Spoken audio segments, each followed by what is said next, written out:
Hey,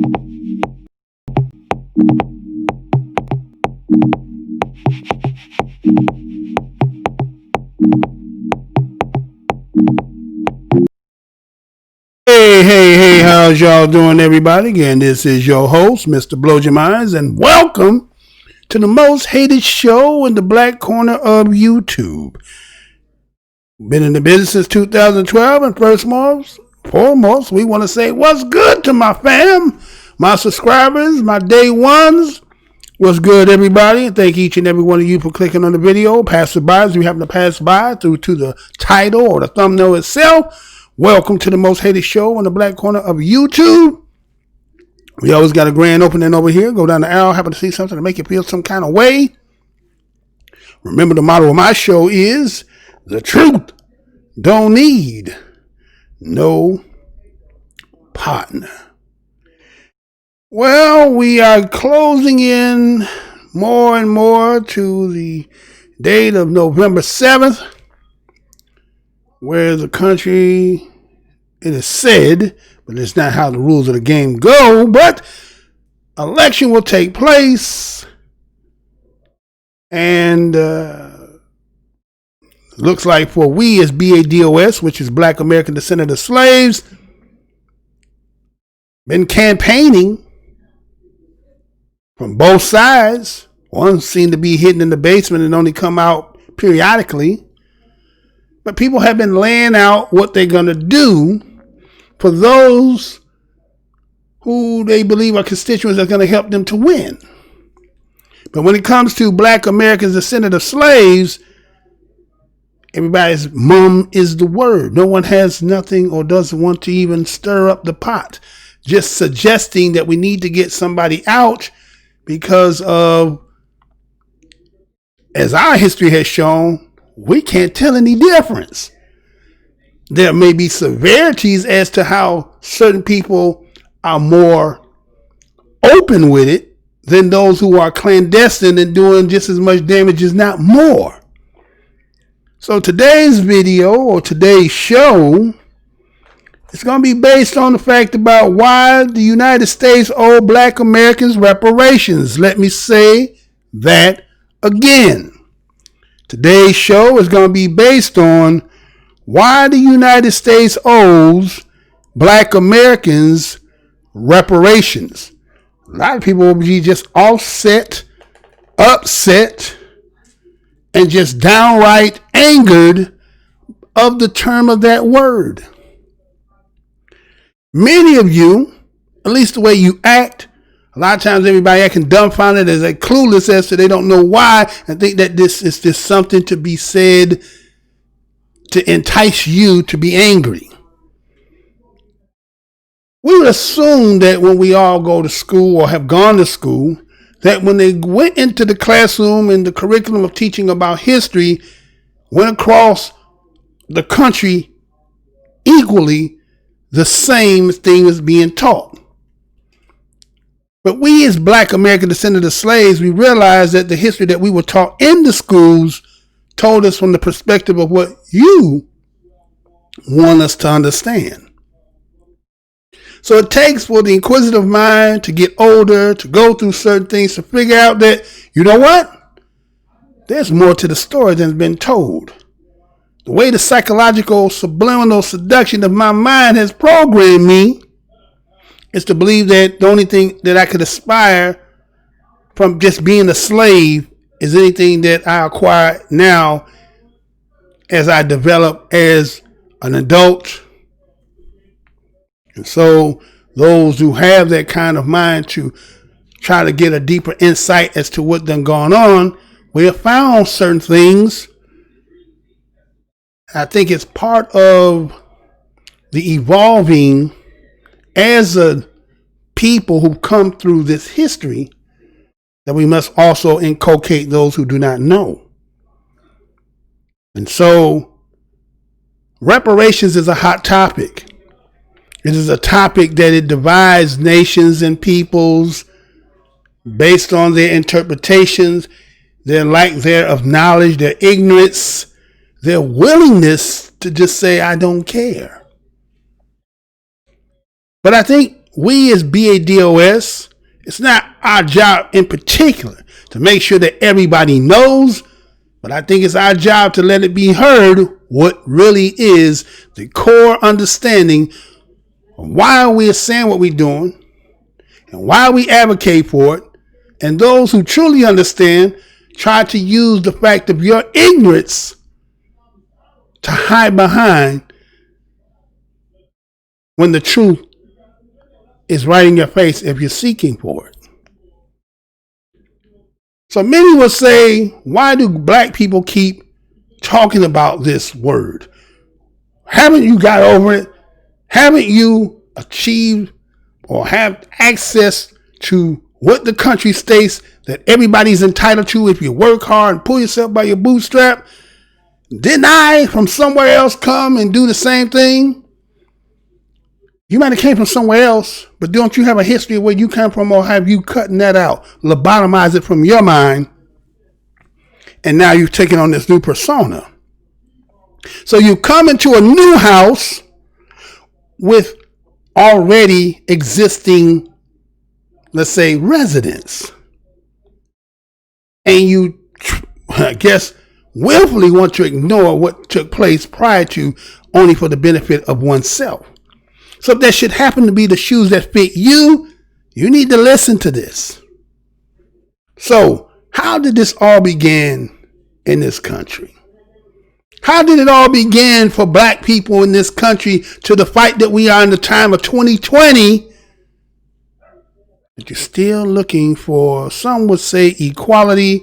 Some say just to repair for the damage. Many others have their other ways of saying these things. So let's see, what was the core fight for us, and that took us from a point that we will cover to where we are today. Listen to this as I read this to you and be right back. Check this out. Dred Scott versus Sanford. The question before us is whether the class of persons described in the plea in abatement composed of a portion of this people and are constituent members of this sovereignty.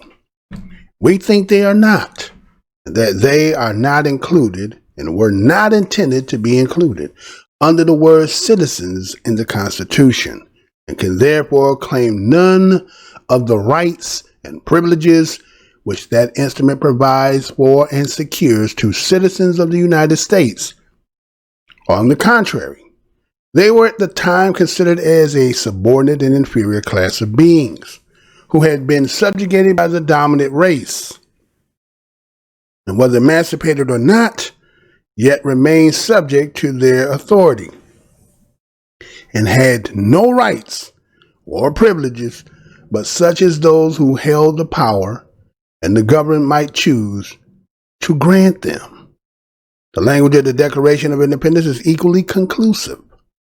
It begins by declaring that when in the course of human events it becomes necessary for one people to dissolve the political bands which have connected them with another, and to assume among the powers of the earth the separate and equal stations to which the laws of nature and nature's God entitled them, decent respect for the opinions of mankind requires that they should declare the causes which impels them to the separation.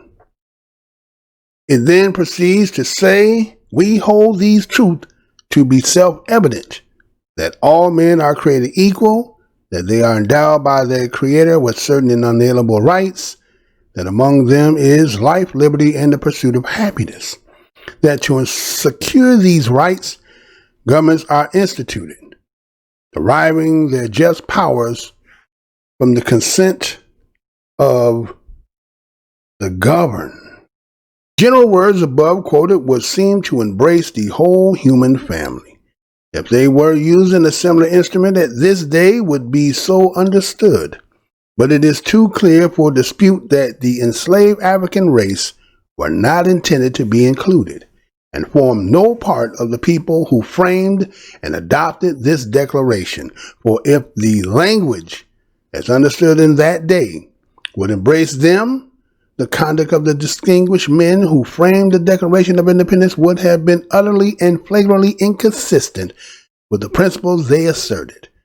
And instead of sympathy of mankind to which they so competently appeal, they would have deserved and received universal rebuke, reprobation. Upon these considerations, it is the opinion of the court that the act of Congress which prohibited a citizen from holding and owning property of this kind in the territory of the United States, north of the line therein mentioned, is not warranted by the Constitution, and is therefore void, and that neither Dred Scott himself nor any of his family were made free by being carried into the territories, even if they had been carried there by their owner with the intention of becoming a permanent resident. Upon the whole, therefore, it is the judgment of this court that it appears by the record before us that the plaintiff is in error, is not a citizen of Missouri in the sense in which that word is used in the Constitution.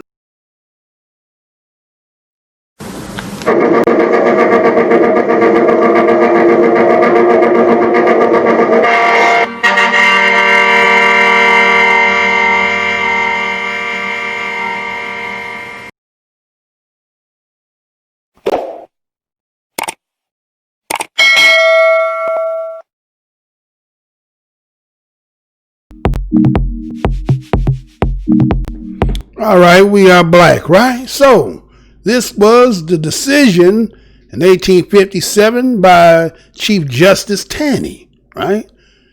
We just lost Gingrich, right? And then there was the conversation that was talked about with Donald Trump talking about how this country has lost its patriotism, and that it has a lot to do with the Marxism teaching about America being this great place of racism and hatred, when they say that it's not the truth, and that he wants to instill 1776 as the new patriotic teaching for his and their offsprings to look at America for the way they interpret it or they see it. But they always have said that there are three sides to the truth. There's your side, there's the other side, and then there is the truth. So as I read to you about this Dred Scott versus the Sanford, this was the Chief Justice Taney's opinion, and this was in this plea abatement. And the question came as to, were we as BADOS members of this sovereignty that they're talking about? He emphatically said they are not. Now this again is the Supreme Court, which is the highest court in the land, who said this. And that he said the origin, the writing, the spirit, the time of all this manifesting itself, we were not included. We were not intended to be included when they used the term of the word citizen, specifically in the Constitution. So they said that therefore there could be no claim of rights and privileges that the instrument considered as a subordinate and inferior class of beings. Now, black people in this country, our history, have we been deemed a second class? Is that a figment of the imagination? Or that will be your denial as to the truth? And so at this time, they say, at the time of all this being writing, what was our position? So you had us as subordinate and inferior class of beings who were subjugated, as y'all say, to the dominant race.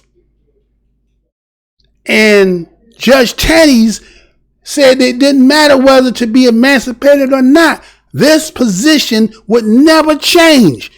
Now, these are his words and his opinion, but are there a majority of the people who still to this day hold on to this as still the crux and core of what was said, would say again, they love to say rule of law, But here's the highest court in the land who has stated this. Yes, you will come back later on and say this is the worst decision that was ever done. But the effects, the cause and the effects of what these words had said that some people take literally and will live and embody and make sure that it will for fruition, we became those people who had to endure that. Now, those of you who come from other places who don't understand this is your time to hear. Okay? And so, again, as Tanny talked about, emancipated or not, that you would remain, that we would remain subject to their authority. No rights or privileges, but only those that the power of the government might choose to grant us. Let me say that again. Judge Taney's words said whether we was emancipated or not, that we would remain subjects to the authorities with no right or privilege except for those that the power of the government might choose to grant us. Is that still true to this day? And so when they talk about the language of the Declaration of Independence and it's how it's equally to the same thing the Constitution was saying. And that even when you think about the course of human and the events that may take place, it may come a time that it's necessary for the dominant people, right, to have to choose whether to be separate or at equal stations, which the law of nature and nature's God entitled them. But who are the ones that are going to make them to adhere to that?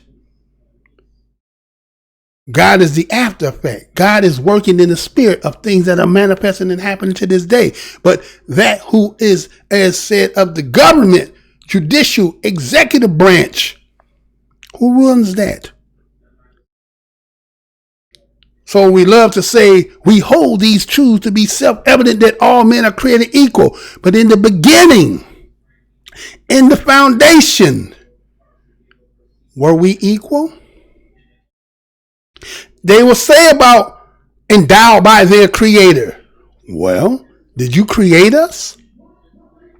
Or are you talking about this creation that you made during the subjugation of being under the dominant, as you say, superior race? So did you make yourself to become our God? And that there's certain inalienable rights. When they talk about life, liberty, pursuit of happiness, secure these rights. Government are instituted deserving the just power from the consent of government. So we only are as good as the laws that are written that you give us privilege in and have always been in, right? So here it is. They talk about the history going back to when they really created this and talking about how they foresaw the whole human family. I don't know who they say is human and who's not human. We know what science says, but their interpretation of what they say is right. And that what they wrote, that instrument, they were talking about them as being humans and you being subhuman or not. And that the fact that being an enslaved African race was never to be intended to be included in whatever form of shape that they thought and saw as freedom. And even the people who formed, constructed, wrote, framed, and adopted this declaration, the language that they wrote then is the language that has stood to the test of time. And it has not been inconsistent except for a few have come along trying to challenge it. But what we see today, is it self-evident? That the Supreme Court opinion that the act of Congress, which they say had prohibited citizens from holding and owning property, when they talk about going back to the origin,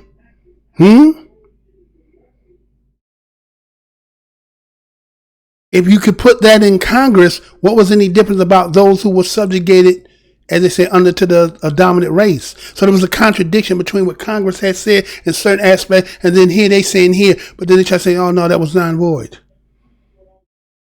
So their determination became Dred Scott himself and nor his families were made free from being carried into territories. But the judgment is that they determined that the Constitution did not talk about them. And so here we were, black people, going through what we've gone through. When you talk about 1619 in that project, we're just talking about history in itself. 401 years. And yet, in 2020, we still having debates. We understand that the cost is unfathomable. The damage is actually unfathomable too. But a lot of people want to look and say they're righteous and good in heart, but not when it comes to deeds. We want to give you sweet tongue, a flowery tongue.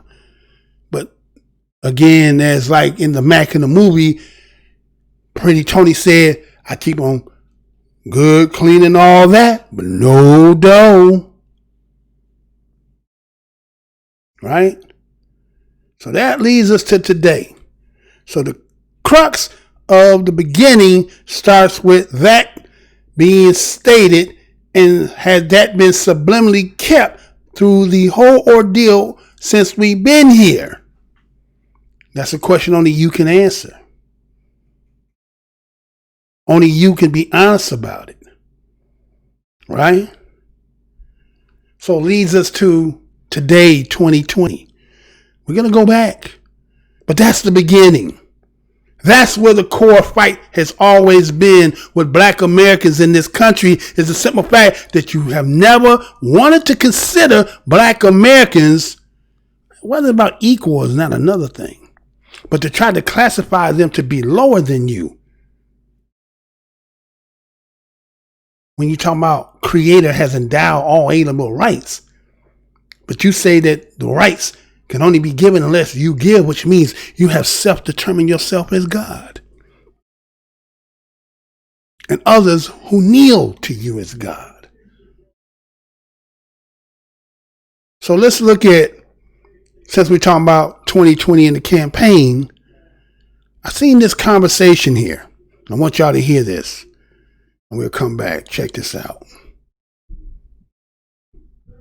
We're at 16.9, almost 17% black unemployment. Latino unemployment is at 17.6. Last statistics of the Labor Department. Let's do a hypothetical and say that you are elected, you get people of color's unemployment down to single digits. Most people are working, they're happy. Bob Johnson recently suggested that the African American community should see $14 trillion in reparations to try to eliminate the wealth gap, because if you are employed as a person of color, you are still so far behind in being wealthy in this country. The wealth of a white family is 7 times that of a black family. That's exactly right. I know you've said before that you want to see studies, that you weren't necessarily ready to say you were for reparations, but you'd be willing to at least look at studies. There are a lot of people who suggested that these studies have been going on for a mighty long time, and why not say now whether you would be for reparations or not?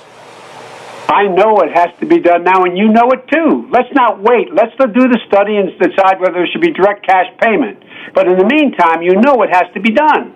We know now. For example, if in fact the homes of African Americans that are the same housing that white Americans have were valued at the same rate, there'd be $154 billion more equity in black homes. That's how most white people and everyone else builds equity, builds cash, builds access to pass things on. We have to change that. We have to change the way in which we deal with access to housing. We have to change the way in which we allow people to be able to get in and purchase housing in the first instance. We have to. Then these are things we can do, and we can do it. And by the way, right now, we can change the education system overnight. I've been proposing for a long time now. We should have Title I schools that have very low tax bases in their communities.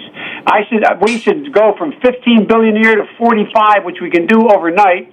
Increase the salaries of teachers to $60,000 a year. They're 23% paid less than everybody else graduating from school. Get them in a position where every single child in that community is able to, and they're not just African Americans, is able to go to school, not go to daycare, school.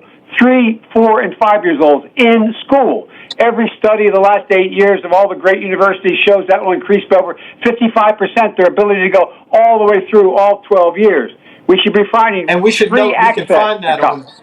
We should note we can find that on Biden.com, but I'm not sure what your answer is to the reparations question. If in fact there are ways in which to get direct payments for reparations, I want to see it. But why are we waiting around for the study? We can deal with it. Well, they're not mutually exclusive. You don't have to wait around for the study. Exclusive. That's my point. No, but they look. They're not mutually exclusive. But I can't believe that whatever it is, the African American community would not support what I'm talking about. In addition to, I don't think we have to. Let me ask you this then. Let me ask you this so we can move on because we've got to get some phone calls in as well. But let me ask you this then.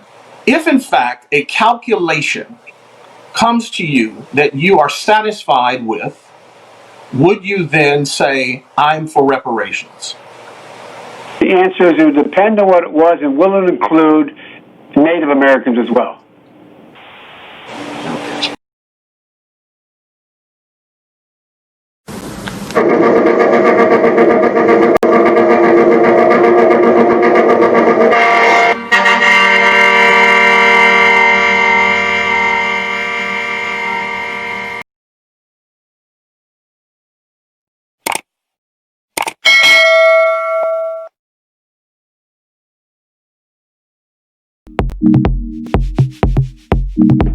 All right, we black, right? So that was the interview with Ed Gordon and presidential candidate 2020, Joe Biden.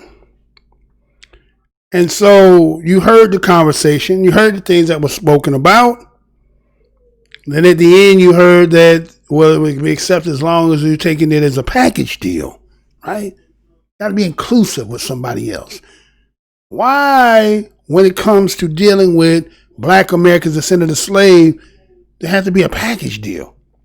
I think by itself, I don't think based on the severity of what done took place, I don't think you want to add more to the bill, right? Imagine again, analogy would be we out to eat and you only have a certain amount of money, but people are trying to add other people to come in and sit at the table because you're the one that's going to flip the bill, and they're adding more people to the bill. Aren't you going to say, wait a minute, I only got so much money, so I don't think I need to be adding more people?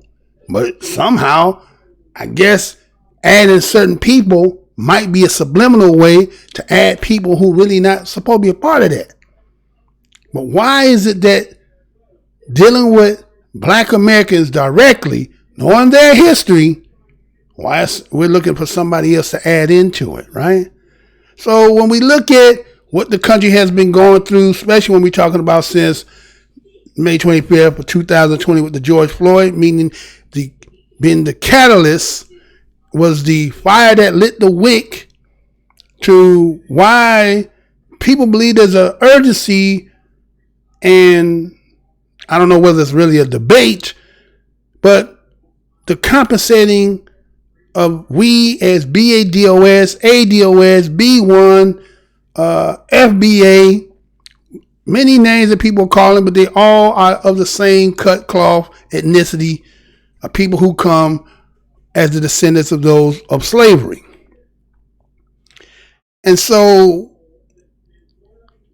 at one particular time, they had offered that they talked about where the lawmakers went and had voted.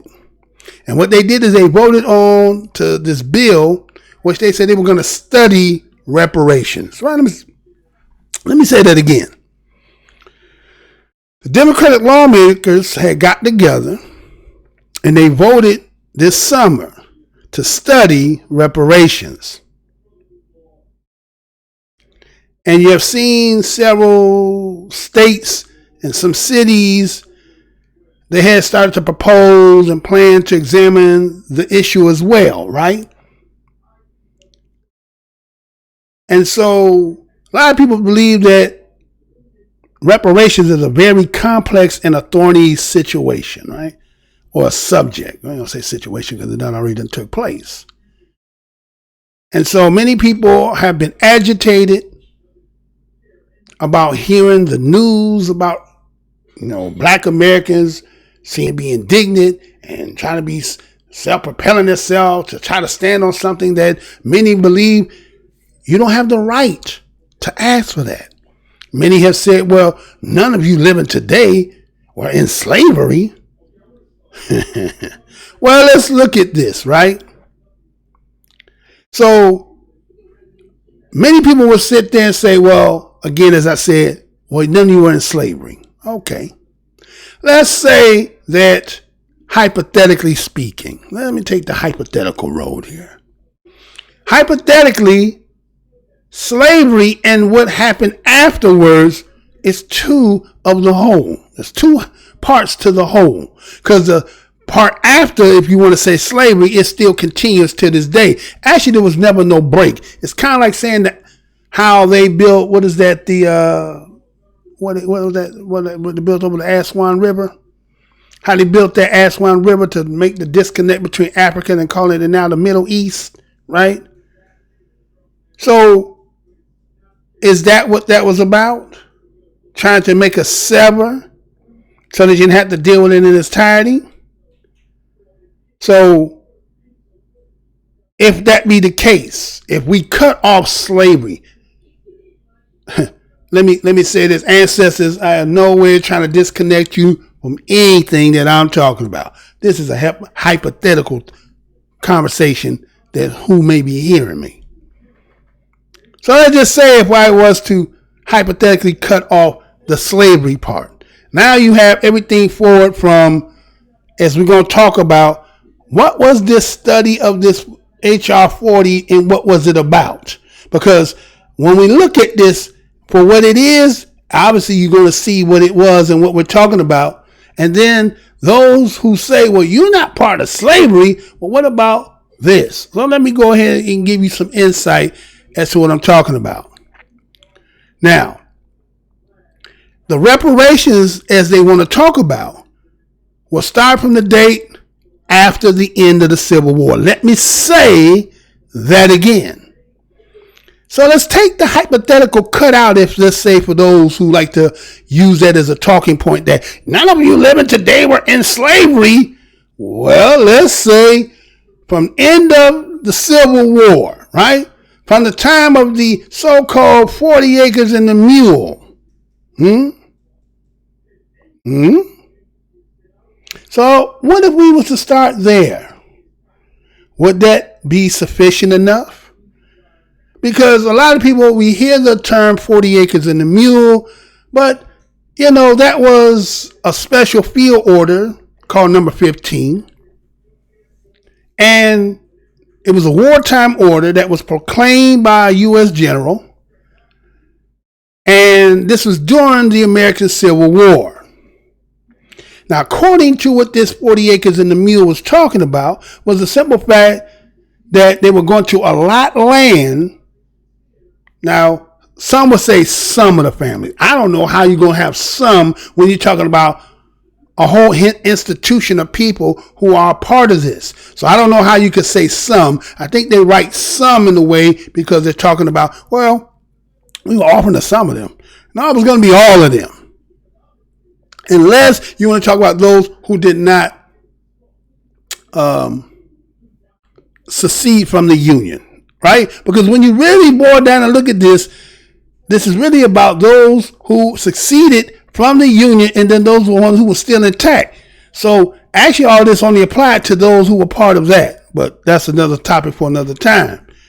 And so in this, they were talking about giving plots of land, and they were claiming there was probably no more than about 40 acres, right? And somehow they ended up talking about, well, they were going to lend us mules for the agrarian reform efforts, right? But our ancestors had believed, being told directly, now you know what they say, the Indians say, as Joe Biden talking about the Indians, that somebody speaking with a forked tongue, right? His words or their words are never as straight as they say. So you have to learn to be able to understand the fact that what one may say directly is maybe something in the fine print of the words that they're speaking. So what happens here is that we supposedly had these rights to own these lands. The lands that we are going to be so-called receiving, these lands came from the lands that we had already left. Let me say that again. For those of you who are not familiar with the history or have never heard of the history, do you know that the 40 acres and the mule that they're talking about, a rented mule, right? A lent mule. But the 40 acres that they were going to give us was going to actually put us back into the places which we had fled from, which I'm going to give you and tell you that as I talk about this. Okay? And so some of our ancestors took advantage of this order. Now just imagine that. Now I'm going to say this because not in total agreement to what he said, but think about what he said. Now is it factual or not? It's only your interpretation. Remember when Kanye West said that Harriet Tubman put you back in slavery? Think about that. Those who supposedly say freedom in the North, got to those places, and then after the Civil War, where did you go? Where were these 40 acres in the mule lands at? So the lands that they're talking about were South Carolina, Georgia, and the Florida coast. But see, there's something also that happens that I will talk about at another time that many people do not equate to what took place. Okay? So keep that in mind about that 40 acres and the mule, right? That's what happened. But let me give you some information that you may not have known as well. Did you know that there was a such thing as called the Homestead Act?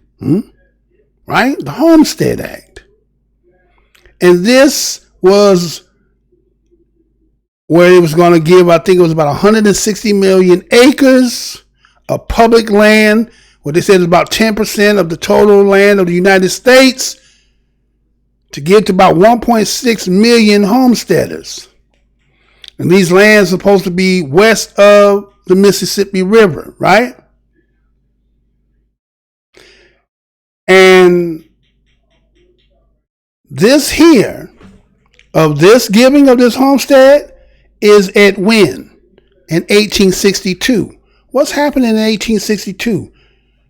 Am my people, are they supposedly emancipated? And we'll talk about that emancipation as I get to it. Was Black Americans emancipated to enjoy the benefit of the so-called Homestead Act?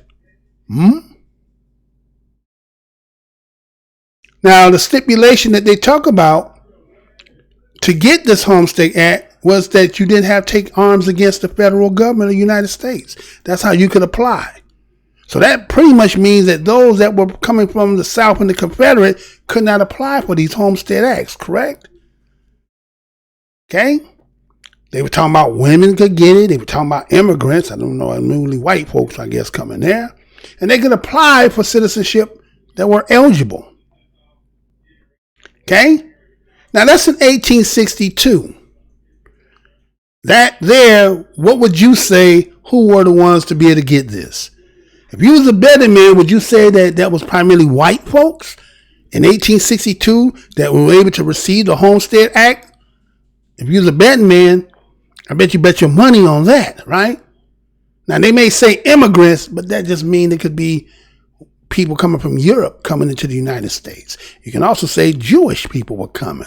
A lot of people that don't actually know about that as well. So what ended up happening is in 1866, they came back based on the simple fact of now after the Civil War, which I'm going to talk about again, but I want you to keep this in mind, that in 1866, explicitly, it only included Black Americans descended of slaves. Let me say that again.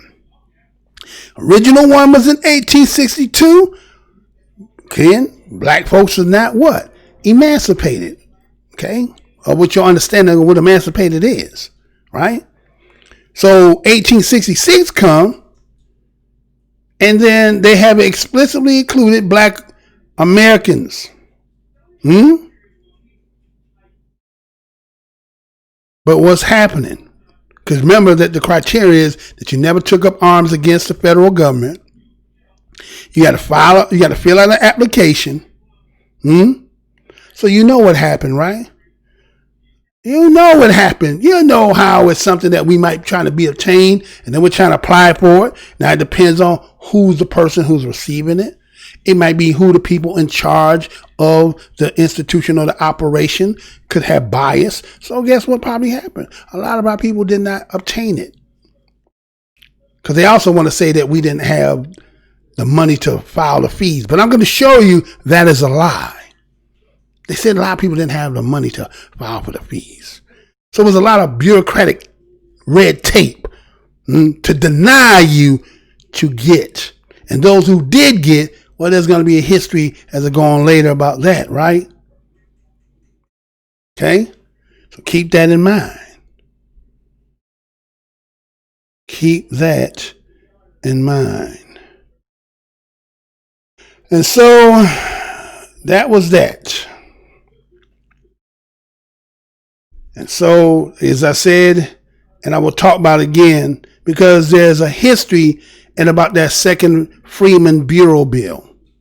And that is where a lot of people, this is why you see all the statues that was in the South, and that you've seen how they try to use the Black Lives Matter / Antifa, everybody else in there using the black face and the people in position doing certain things.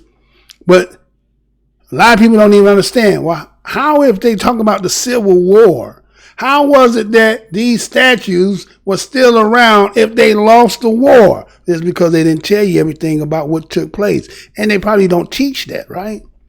Ain't gonna be no, they don't teach it. We know they don't teach it. We'll be right back. Take this break.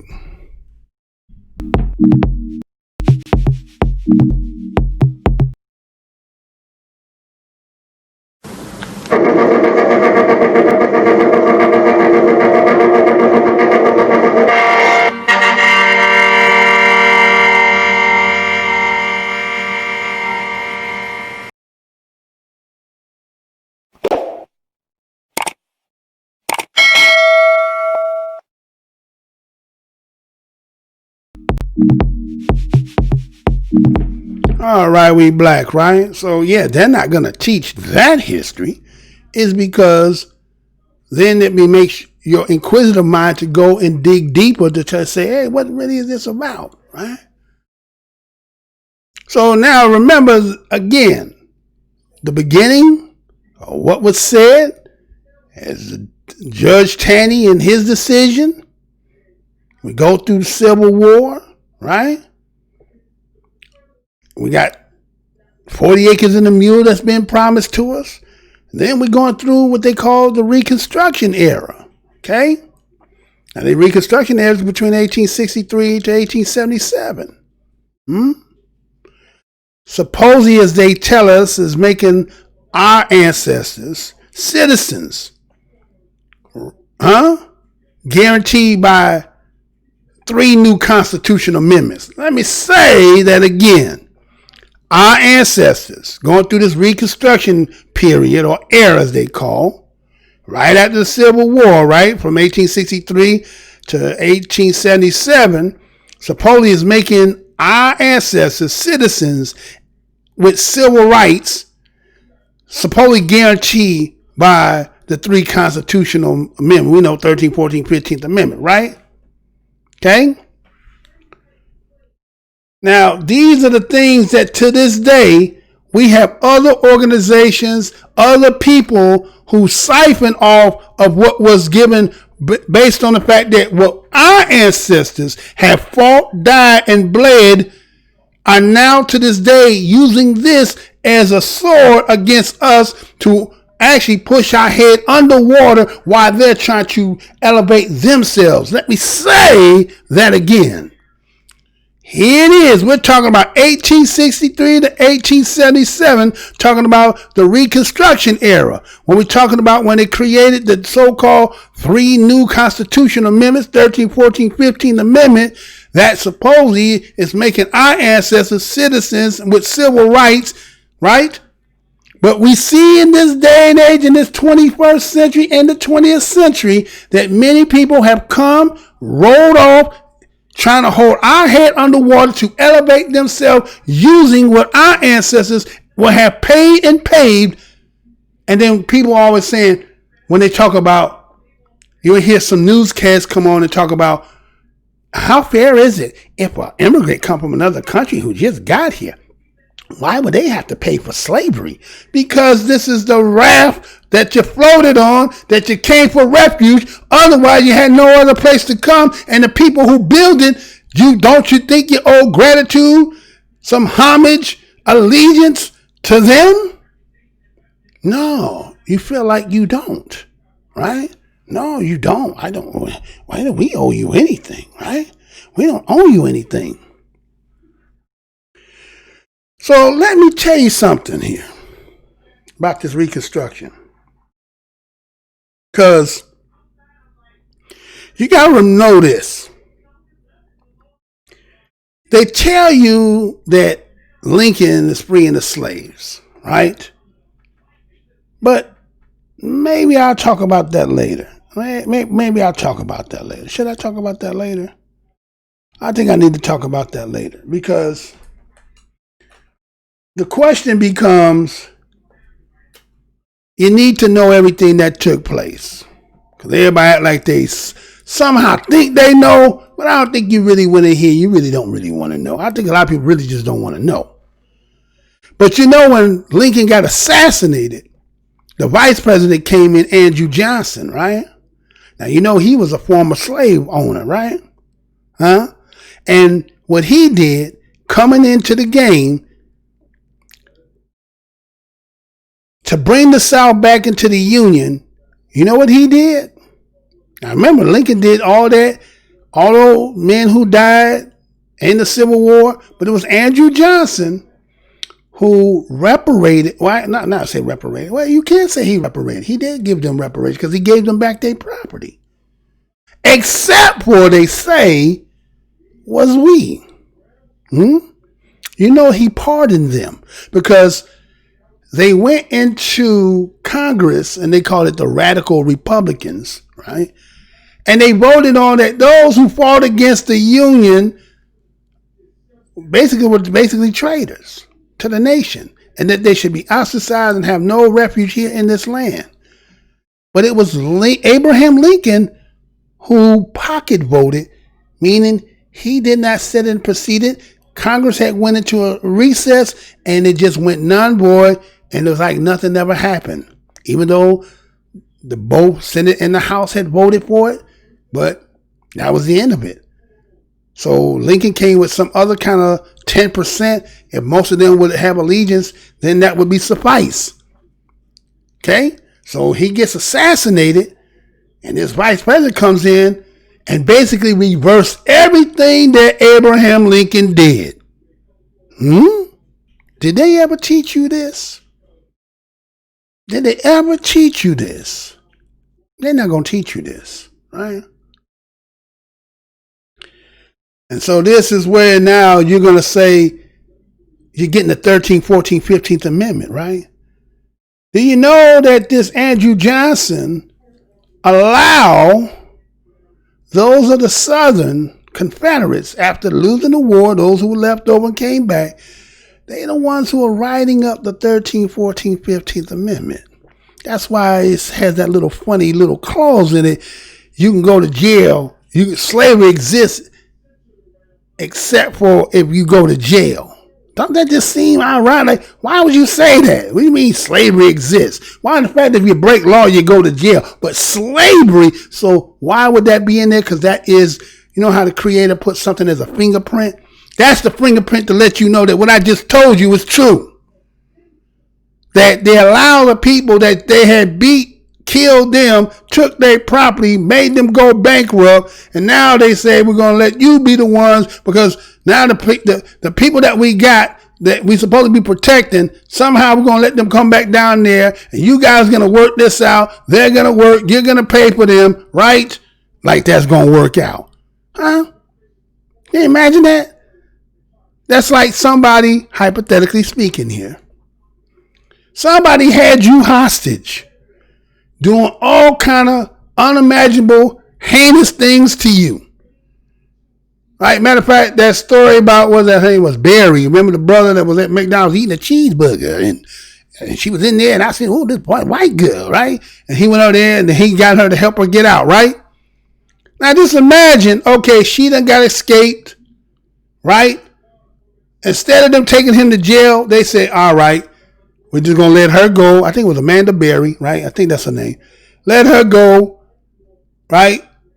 You get your property back. Now, Amanda, we're going to come to you. Now, the deal is you have to go back, and he's going to make sure he's not going to mistreat you this time. Okay? You're going back to the individual who had you hostage in the house that you had to yell out the window to get the man with the cheeseburger to come help you. Now I'm going to send you back there and hoping that things going to work out. Huh? That's how this works. That's how it went down for us. So anybody who got all this disdain and looking at black people, oh, you guys are lazy, you don't want anything, is because you don't know our real history. I don't think you really care. I think many of you come from places that have its own kind of caste system, color system, or racist system, and then you come here and do the same thing. Even though you may have shades of melanin, but somehow that psychology of yours is no different than being an honorary white person. Yeah, I said it. So anyway, so let me show you this, right? Let me show you this, right? To show you that, let's say, right? Let me go here. Let's go here. Because that's part of that, right? Because again, you got to remember the fact that, you got to know how we got ourselves in that predicament. Okay? Because a lot of people act like they don't really know. They hear certain terms. They assume they know. But they don't really know. They just say they know. They just we know, but we don't want to. We just want to act like we don't really know. But they know. They really be knowing. They really be knowing. So let me go ahead and let me tell you this. Yeah, pull that up. Yeah. You can go ahead. Yeah, go ahead and you can play that too, I guess, right? I'm not sure what's going on here. Okay, going here, there.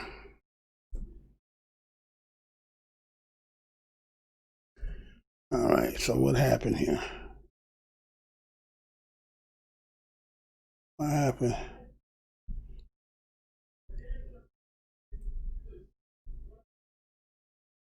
What the hell is happening?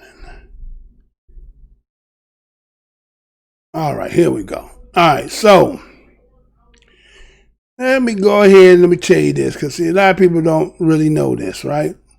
Because you heard me say that. So let me give you another part of the history. Let me go back to the 1862, because remember 1862 is the Freedmen Act. But you got to understand what we as black Americans, what we were when they was giving out the Homestead Act to give the free land that they were giving out. Who were we and where were we? Okay? And a lot of people, whether you care to know or not know, it's okay. You know, because even when we're going through this, right, you have to ask yourself, where were you? And who were your people? And what was you going through? To come here and then act as if like you don't know, it is what it is, right? So, you know, the story goes as to the unions was trying to get, you know, it goes like this. I'm going to just tell it like this. So we have three ancestors who they talk about. They talk about, I think one name was Shepard Mallory. You had Frank Barker. And you had James Townsend. And so, according to what the story had talked about, it's talking about how they were building Confederate fortifications near Hampton, Virginia homes. This is shortly before the outbreak of the Civil War. And so, it was learned that their owners, right, were planning to move them further south to labor for the Confederate armies. And it was going to separate them from their families. And so what you have is that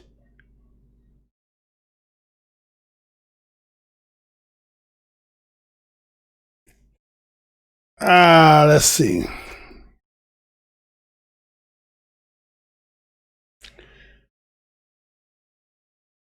Okay, so let me just go ahead and tell like this. All right, so you got our ancestors who just did what they did, okay? Word was getting around that it was about the Union Army was saying that if any slaves could get to the grounds, to get to those grounds, and that they would be free and could be enlisted into the Union Army. Now, when the Union Army put that call out, they were only really suspecting that they would only get those who wanted to be in the military, not knowing that, again, being in the conditions that we were in, that we would flee at any chance that we would get, and not just by ourselves. We would take everybody who was connected with us, immediate families and so forth, and children and so on. So this would happen. Word was spreading all through, and this was happening. That's why they tell you the outstanding numbers that end up taking place. Now, what happened is all the flooding of our ancestors getting to these Union camp territories and seeing that there was men, women, children, those who were not actually able-bodied soldiers, was creating a scenario. So now they had people who, based on the word they got out to getting the freedom, they came. So the circumstance changed where it was like, okay, we got these people. But then in 1850, you had the Slave Act law, right? Where the Slave Act was the fact that you had to return property based on, because now there had been law. So when they come to inquire about our ancestors, well, the Union had to say, well, we had to take this contraband for the simple fact that you were fighting against us. And so we're going to confiscate them. But to legitimize it, they had to enlist them into the Union Army. Now, why they enlisting them into the Union Army, they also got to be paid because they're now soldiers. So keep that in mind. So as all this, our ancestors are flooding into these territories now, you building these what they call contraband camps, right? You got the contraband camps happening. And then ironically, what's happening during this time with the contraband camps is a smallpox is starting to form. Like somehow, some way, like we have today when we're talking about we're going through with the coronavirus, the SARS-CoV-2. Well, that's just happened to seem to be happening during this particular time. So while people were dealing with the smallpox, yet still the Union Army was still kind of contemplating whether to do or let you go back. And so you had those who did enlist in the Union Army saying that no, we're not going to let them go back because we already understand what's going to happen to them. So they were taking the stance, and so the Union Army had to enlist them too. Okay? So that's where they start building the camps and cleaning grounds and all that. But they were now property because they were now soldiers enlisted into the military. And so as these were, going into the Southern Territory to go fight and confiscating more land, so then we know that as time goes on, Lincoln wanted to already save the emancipation, but he wanted to wait till a first victory. They get the victory, makes the announcement. Now, when President Abraham Lincoln makes this announcement, we are put in a de facto stateless state. We have now, this is why you hear the term refugees and all this stuff, is because we were actually deemed stateless people with because you remember the Judge Taney situation made us not to be citizens. Could never be citizens. So here we are now, because you got to create now laws. And remember, this ain't happening during the time because Lincoln haven't established that. That don't get established until he's dead, and then now Stephen comes in. So once he gets in, this is how they create all this. Revoke what Lincoln had done. So I'm saying maybe somewhere in that revocation, when you say emancipation, and when you really think about what emancipation is, it's not a law. It was never by Congress. It was just an announcement. So what game has been played this whole time? Right? That's what you guys say. What's this game that's been played this whole time? Right? And so here we are with a new president who don't really like you, who was a slave owner, is now going to set you up to go back in the South. They're going to create black code laws. And when they create all this stuff, they're making contracts that you have to stay with this individual and you can't break the contract. And if you do, penalize and be in prison. And a whole lot of nonsense is being stipulated and put on us. Right? And so you got to think about this. This is what you got to think about. Remember, I told you that we had got enlisted and we got money, right? Because we had been considered soldiers. Okay? So what I want to teach or tell you, I'm just going to tell. I'm not teaching anything. I'm just here to tell something that those who should know or not know. Have you ever heard of the Freedmen Bureau banking? Have you ever heard of that? So remember, we were offered the 40 acres of mule that was ordered by Lincoln, but then when he gets killed, the vice president comes in, is going to non-void that, and then establish the 1866, which was the second Freedmen Bureau, again, to get the Homestead Act. Then they reneged on that because, again, it was supposed to go from 1866 to 1868. They only did it for a year. And just like Joe Biden said in that video, as you heard originally when they created it, it says exclusively, specifically for black Americans, descendants of slaves. But then what they did is they changed it and created it so it would be with white people. Again, those who had now lost their property in the South. Because another thing too is a lot of the Union armies went down there, and supposedly what they write is they burned and scorched a lot of those lands to run them out of there. So you had a lot of barren land with no property, but still had the ground. So now when you're creating this 1866 and talking about establishing and giving black folks 80 acres. Now let me tell you something. They said 40 was with what was his name? Sherman. But the order of number 15 was 40 acres. The 1866 Homestead Act was 80 acres.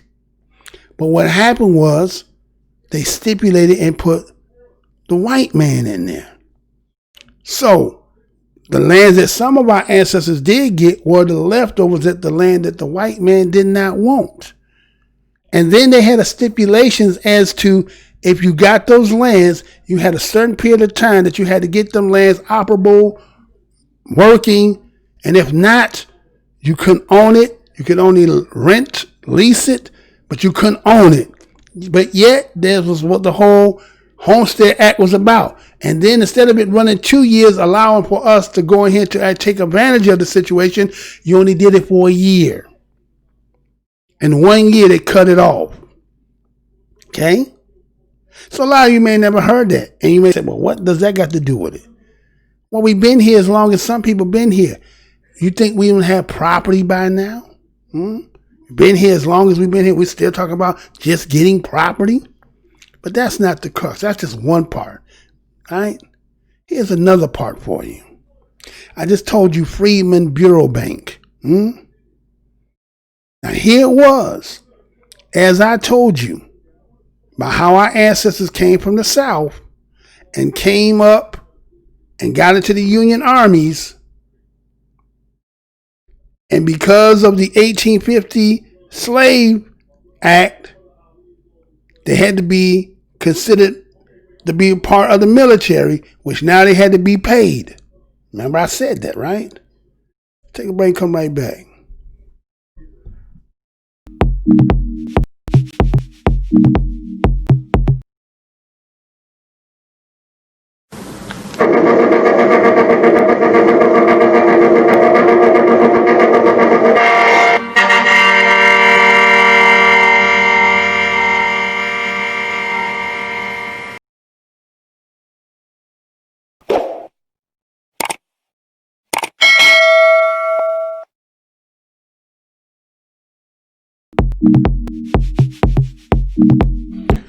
All right, so that tells you the fact that our ancestors had some money. They had been in the military.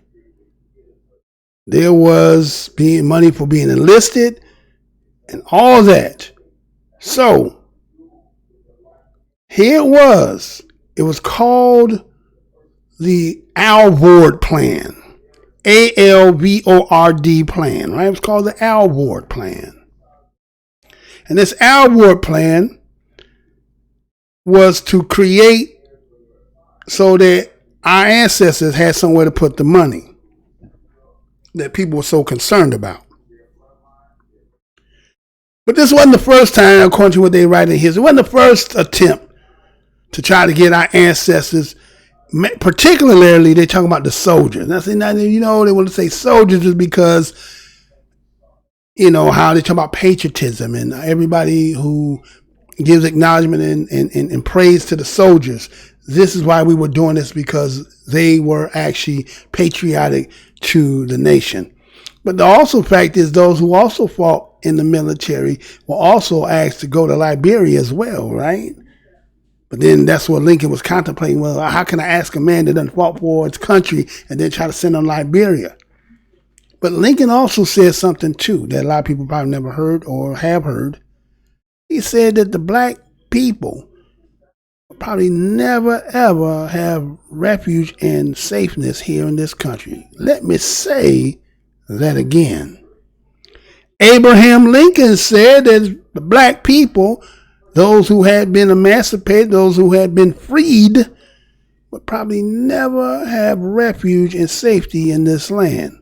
Was he right? So, here was interest came amongst those who were in the military. And sometimes somebody will have their best interest with you, but when you look at their history about what they've done with you, aren't you a little skeptical about why are you so interested in worrying about what I'm going to do with my money? But because being from this position we had been in this short period of time, now remember this, prior to 1865, and we take from 1619 to 1865, how much is that?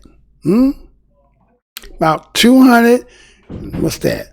236 years, right? The 36 or 46 years. 246 years, right? And we're talking about how many generations. And so those who had came, again, many people keep thinking, just imagine that. Our ancestors had been 246 years. And when they heard the chance to get free, they were running. So that means our people have never, ever really accepted the plight that was put on them. They were always looking for an opportunity to get out of it, right? And so, coming out of that, we're not talking about a generation later. We're talking about coming right out of the condition of being on plantations. Now going on to somebody else, becoming a soldier, and then I got some money. But then you got to also ask yourself, where are they going to spend their money at? You're still living in a country that just fought a civil war. According to now that the president who had established this is dead, the person who's coming in, filling in behind him is reestablishing, reinstating, and then saying you have to live amongst them. You got to live amongst them. But you got no money in your pocket. We can't say that the Confederates, did they get money and was their money no good after the system was over? So here it is, you got money. So they prevented you from actually taking advantage of the Homestead Act of 1866, and you got money. Y'all hear what I'm saying? So now you can see why there was so much turmoil to prevent our people from establishing, because you had a certain people who had just went through a civil war, who lost everything and lost all their money, and the money maker is now going to be in a position that we're going to be better than you.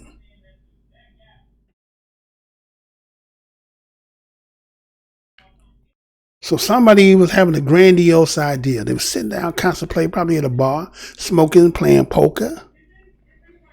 They say, hey, man, at the door, they got an allotment system they got up there, right? What they did is they would take the payments and deduct it each month and send it to relatives. And then the military officials would hold the money until the soldier left the service. Now, that might be more trustworthy if you're white, but when you're black, right?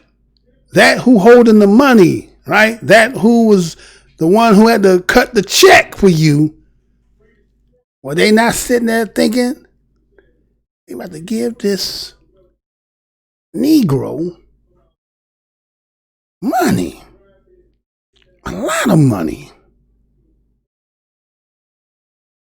You know what this Negro can do with this money if they get together and start doing something? This could be a problem for us. Now, those who don't know how Black Americans, how we've been here and what we've been going through and enduring.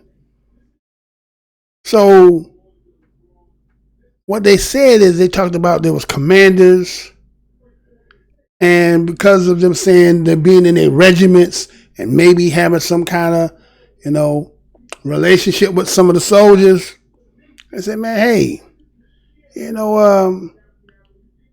what are you guys going to do with the money when you guys get out? What were they, They're sitting there thinking, what are you going to do with this money when you get out? What are you going to do with it? Oh. I think you guys need to take your money and put it somewhere. Are you seeing somebody here sitting here trying to devise some way to figure a way to take what you got? Now remember, again, they devised a plan after you done so-called got free after the Civil War. They set up the black code laws and Reconstruction there, and they got you in contracts. And these contracts that are set up are basically the government is owning these controlled federal government plantations. That even the ones who they beat are actually out there like overseers while you're working, and the whole thing is about for the government. But nobody want to talk about that. And so here it was. You got these contracts that force you actually to go back down there. right? Because I'm going to tell you how that happens. Keep that in mind. I'm going to tell you how you end up going back down there, okay? I'm going to show you how you got back down there. They say it, but nobody never tell you how you do it. So again, you got these military officials and people who are sitting here thinking, hey, man, I think you guys need to figure out a way to put your money up, right? I think this is a good way for you as Black Americans. It's a good transition for you from slavery to, get yourself incorporated into this economical mainstream of American society. Oh, that sounds good, don't it? Let me say that again. So I sit down telling one of our ancestors, like, be good for you African Americans, make a good, a good transition, a successful transition. You guys came from slavery, now you're in freedom. So I think if you guys find a way to take your money, this would be a truly good way to incorporate you into the economic mainstream of American society. Find a way to put your money up. Oh, they were so generous and thought worthy of you, weren't they? Now, what happens is this. They said there was a New York group who voted on the plan called the John Alvord plan. Now, who is this New York group they talking about? Who is these New York group of men who read about my ancestors and the money that they got sitting in the military, who just been emancipated? Who is the New York group that's going to vote on that they need to put a charter together, and that the federal government should secure this money that they about to do? I wonder who they were. So they said about in 1865 of February, there was a senator named Charles Sumner of Massachusetts. What he did is he bill to incorporate the Freedmen's Savings and Trust Company, and they put it before Congress. Now, this act that they're putting together was to incorporate the Freedmen's Savings Bank and Trust Company, and guess who was the one that originated and signed that into existence? It was Abraham Lincoln, March 3rd of 1865.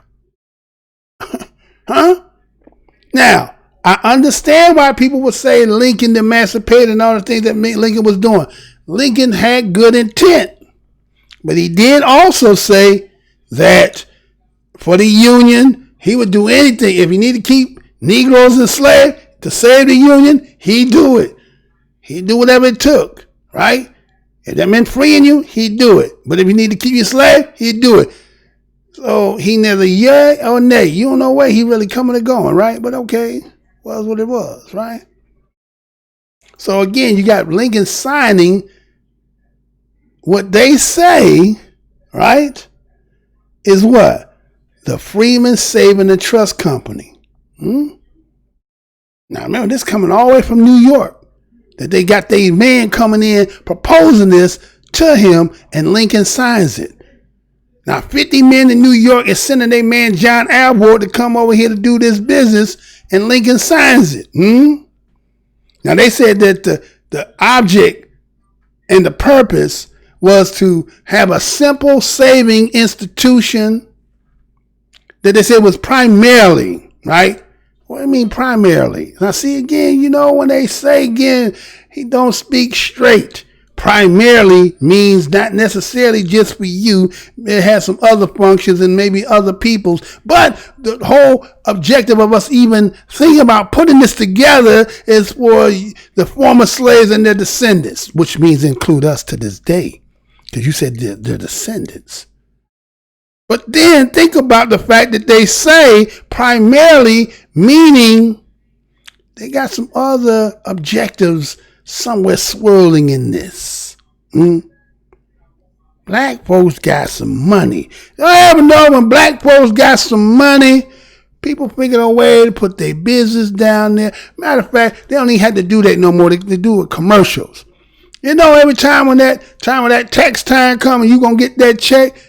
Now, black folks who've been around remember this. Remember how on the TV come on all those furniture commercial, car commercial, all that stuff come on around the time they know you about to get that check. Because black folks get that money knowing they need and gonna spend, will blow their whole check. Man, I know somebody one time got a $5,000 check and then spent that mug in one day at one stop at one place. I was like, damn, all of it? All of it. I was like, my, what? But they, again, see, they know you. So here it was again.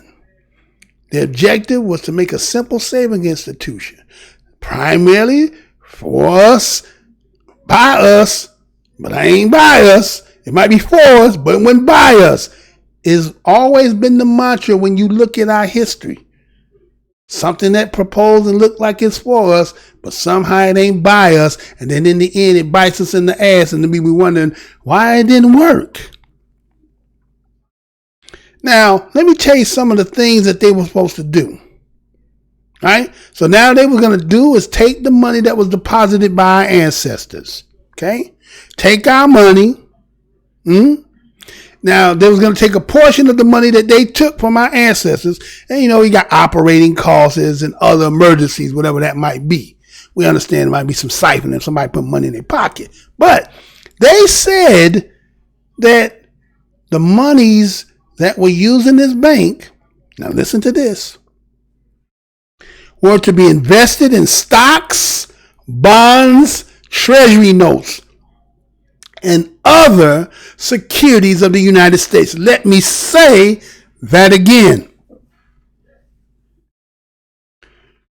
Do you know that those deposits that were received by our ancestors, besides, operating costs and other emergencies, they were going to take our ancestors' money, which is our money too, invested in stock, bonds, treasury notes, and other securities of the United States. So that means we have invested into this country. We, from the beginning, from the very first time that we got some money in our hands, we took our money and invested in the United States. Did we not? We invested in this. And that this particular so-called simple savings institution was not supposed to be loaning no money. And that all the assets of the bank were supposed to be owned by we, the depositors. But then they had a little clause in it talking about, the portions of the deposits of each that you put in. Now, wait a minute.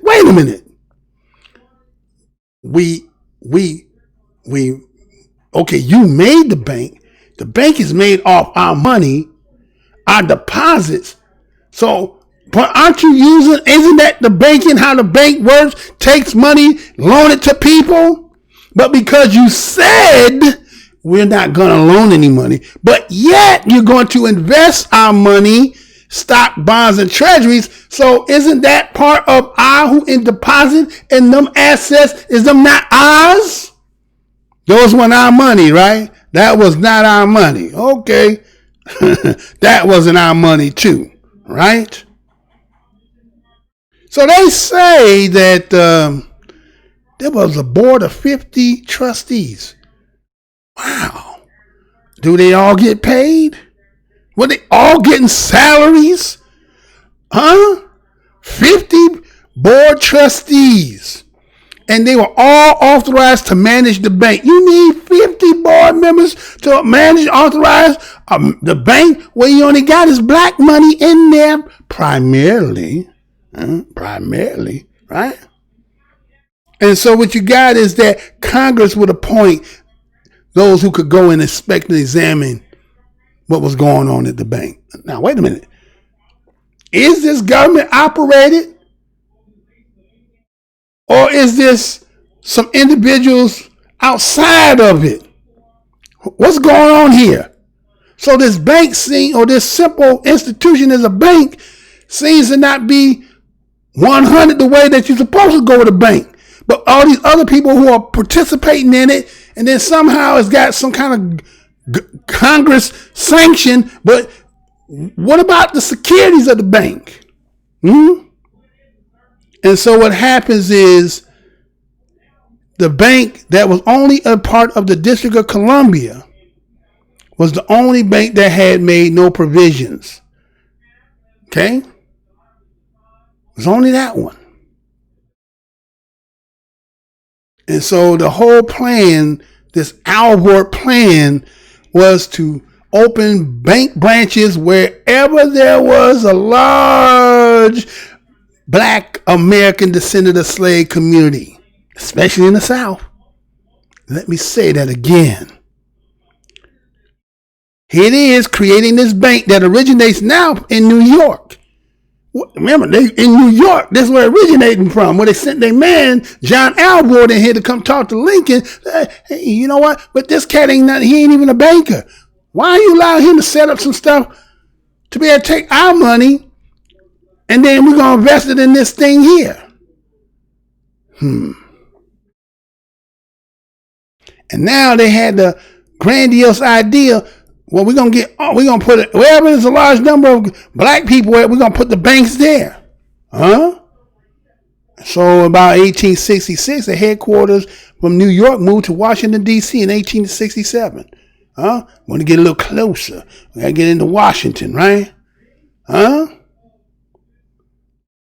so now, about 1874,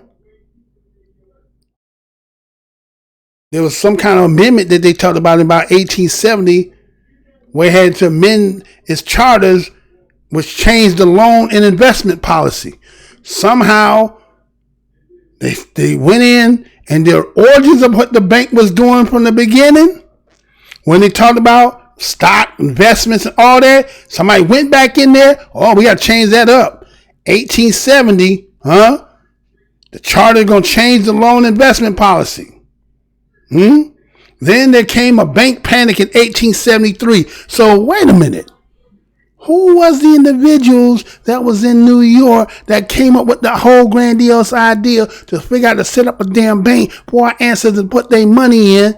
And then when they put all their money in, right, then according to the original charter, they said they can't loan on the money, but they can invest in stock bonds and all stuff that things that are part of the United States. And then in 1870, now you're going to change up the way to say, no, we're going to change this loans and investment policies. And then in 73, you got a panic happening. You know what happening? Because now they had problems, what they said was overexpansion, mismanagement and abuse, and outright fraud. Let me say that again. 1873, a panic happens. They talking about problems of overexpansion, mismanagement, abuse, outright fraud, and the whole bank is going on collapse. What?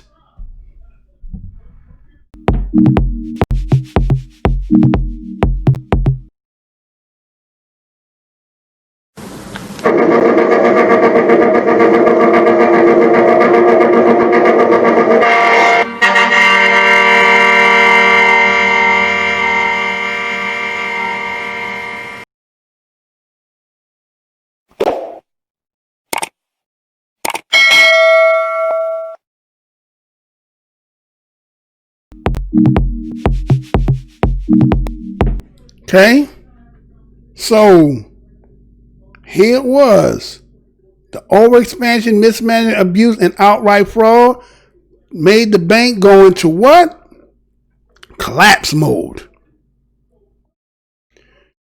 So you know what's happening. We said today. Think about it. Somebody starts saying, hey man, I heard word is bank's about to close. Right? Well, in this day and age, I guess if you got it on credit, but if you got cash and every other thing, you going in there to try to do a bank run. We've been taking all that shit up out of there, right? So guess what happened? Word got out, and guess what was happening? Black folks running to the bank to try to get their savings out of there.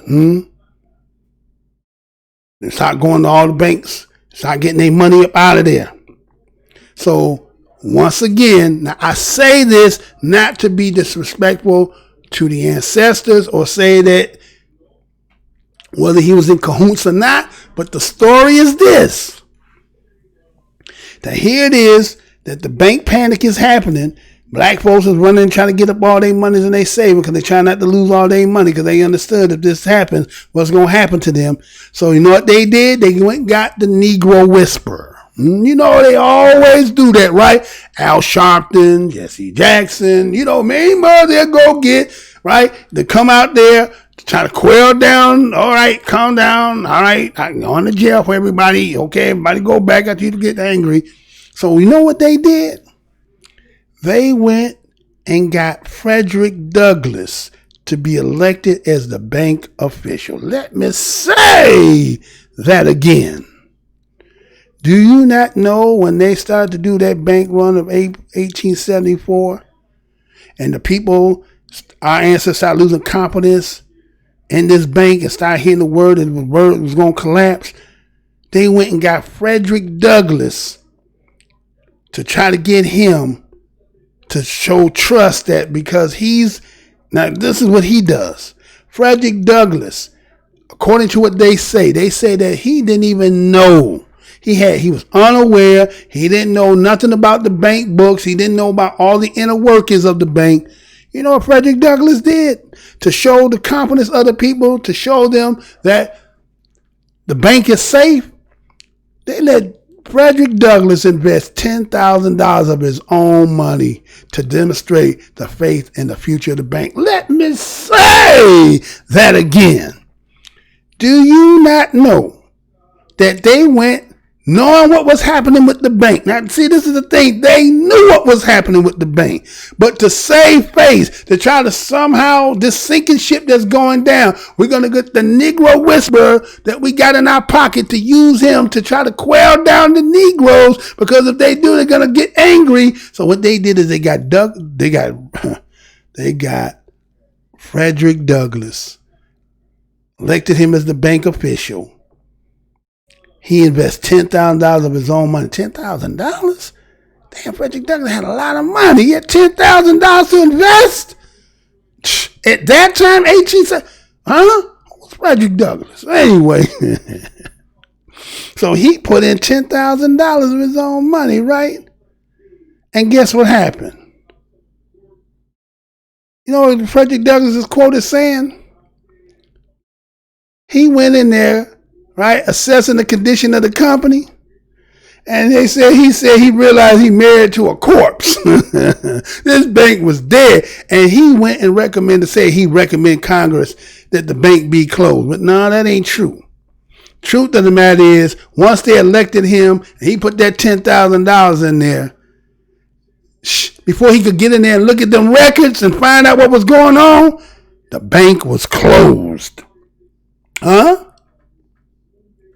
So you know what they did? They went through the formality. They try to act like they trying to do what they supposed to be doing. So Congress did an act of June 20th of 1874, and they authorized the trustees. What are there, 50 of them? They got the trustees. They got the approval of the Secretary of Treasury.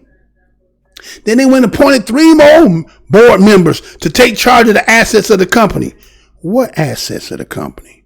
Are you talking about them stock, bonds, and all those other things, treasuries, the things that they was invested in the United States? So what did they come in there and do? Did they come in there and change it up that somebody else is now? You understand what I'm saying?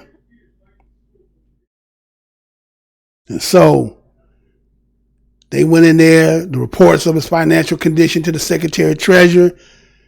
And then less than a week after the act had passed it, the bank was closed.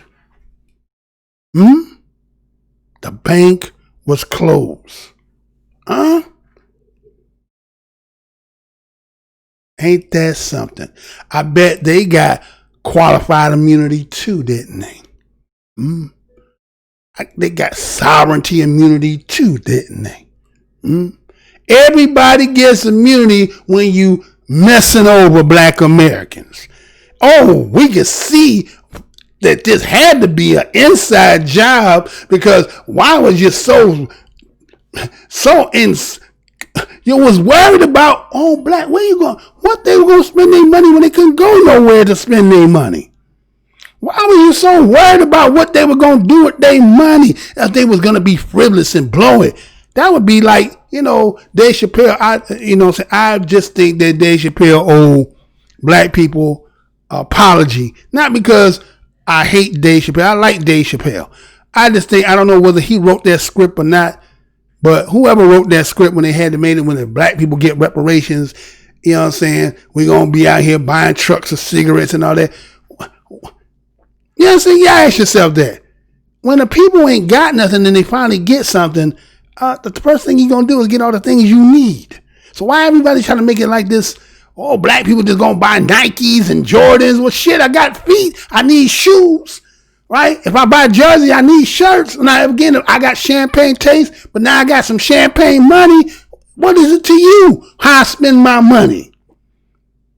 So I think it's an apology because everybody trying to act like when they got, now the thing is, you got money that had money for such a long time, but I bet your ancestors who first got some damn money, I bet they were doing the same damn thing. Matter of fact, what you think them damn plantations was all big, lavish and big and decked out? What you thought? What do you think they were doing the same thing? You got some money, look at you got all this stuff in there, but ain't nobody tripping about none of that. Ain't nobody tripping about none of that though. No, it's okay. It's you guys. So took this Dave Chappelle thing and y'all done ran with it. So now everybody say, oh, every time somebody black tell them, oh, black people when they get some money gonna do them but blow it. Well, ain't that what money for? Spending, buying, right? Now again, it's up to you, the individual, if they wanna be frugal with their money or they wanna go ahead and be, exploitive with it. It's up to them. That's their business. Everybody always worrying about the business of what black Americans are doing. And every time y'all in our business, it never fares well with us. History has been the indicator to show that every time y'all been dealing, y'all been always keeping our ass at some internal trick. And then what happens? We holding the bag with nothing in it. Can you believe that? So in 1881, Congress abolished the board of the 3 commissioners. So they got to have a scapegoat now. You guys that went in there, you didn't do what you're supposed to do, so we're going to abolish the board and then authorize the Treasury to appoint controllers of the currency to oversee the affairs of the bank. What good is it? The bank already gone. The money, everything gone. Bust, pow. But we got to keep playing the game. We got to keep playing the game. And why they played the game in their restructuring, rewriting and everything? Because you got to ask yourself, what were the true assets? Has anybody ever seen the real documents of what really went in? And we know it all got changed, especially about all this time. But what really happened? What kind of stocks and bonds and stuff did we help? Matter of fact, I ain't going to say help. Did we buy the railroad companies and those stuff that they were building? Was it our money? Was it our money? It's kind of like saying the government, talking about the money that's in the government. That's our money because you got the free labor off of us, right? And then when we finally got some money, because they said that we had over 70,000 in some readings, 100,000 in other deposits. We talking about 70, 100,000, more than that. But we had $57 million at that time. 1860 before 1874, we had $57 million and we can only live amongst ourselves. When we talk about today, black community, building our own, all that stuff, we had the money, but somebody said, oh no, you better not let them build that shit. You better, there will be nothing. They already got the agrarian skills, carpenters, they had all the skills, and then now you're going to give them money? And then y'all sit in our face and talking about how we don't have nothing and we just looking, but you won't acknowledge what has been done to us. So here it is, you done closed the Freeman Bank, but you got our name on it. The Freeman Bank is a black bank. Well, the blank bank closed, it collapsed because black people didn't know how to manage, control their money and all, right? So here was the closure of the Freeman Bank. And it devastated our people. Devastated us. Can you imagine that? He just got out of slavery. Just 5, what is that? Okay. We answered not in 10 years, less than 10 years from being free from slavery. You got a chance to probably put all your money in, And when you do the math, right? If you do the math, we'll just say 57 million and you take the 70,000 or 100,000, let's say the average person had at least 800 and let's say $840, like $840 at that time. An acre of land was only $1.25. You understand what I'm saying? We had money, but somebody said, let's figure a way to take this money from them. So you devastated our communities. So they want to say, oh, it was a well-meaning experiment in philanthropy. Experiment? You experimenting? Y'all couldn't fulfill to make sure because of you. Again, they want to tell us, oh, abolitionists and radical Republicans and Lincoln was against that. But you experimented. That's something that, oh, when it comes to y'all, is there experiment? Was there any banks busting and folding when y'all was running banks? Has there any been since? We ain't talking about when Obama came in the $777 billion that he gave. We ain't talking about that. We ain't talking about back then. No. So it was an experiment. So it was well-meaning. Here it was the nightmares that was our ancestors was going through. Trusting. And then you wonder why we don't trust nothing. Like the other day I did a video that they made me take the video down. Right? Because I was talking about how, that governor Lamont had told the preachers that he need to get black people to go out there and get themselves tested, right? And then that's just the church. Then you got the medical, right? About the Tuskegee. Then you got what the government did. Then you got what the bank did. Then you can see why black folks don't have no trust in you. Every time they trusting you, you keep showing who you are every single time. It never fails. So guess what happens? You show who you are, we're going to believe who you are, right? Yeah, that's what you're talking about. Oh, no, it's just this. You guys, you got to trust us. We're not really like that. You're not really like what? What you really not like, huh? What you really not like? See, the difference between those who have been here versus those who just got here, we've been in the game so long, parent to child.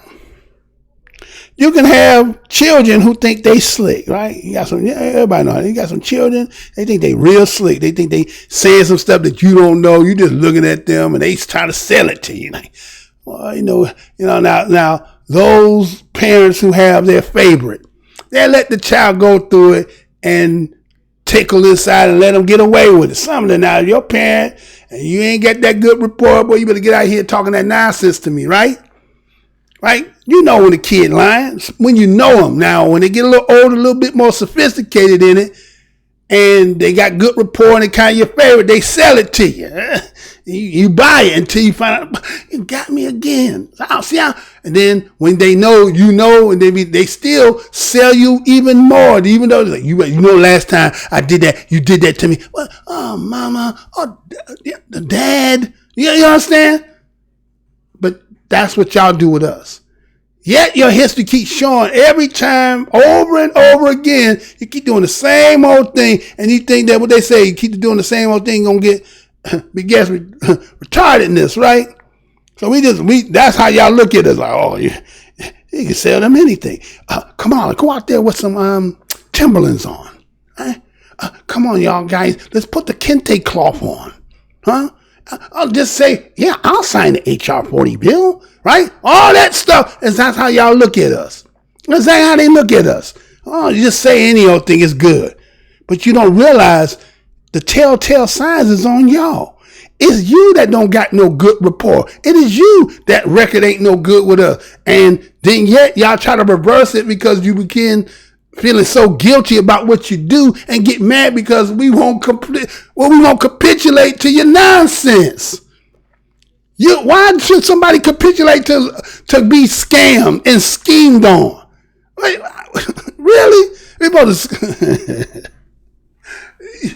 You know what I really come to think, y'all? I think they don't really know us. I think they think the stuff that they created and then writing scripts and say, we need you to do this. We need you to say this. We need you to dance like this.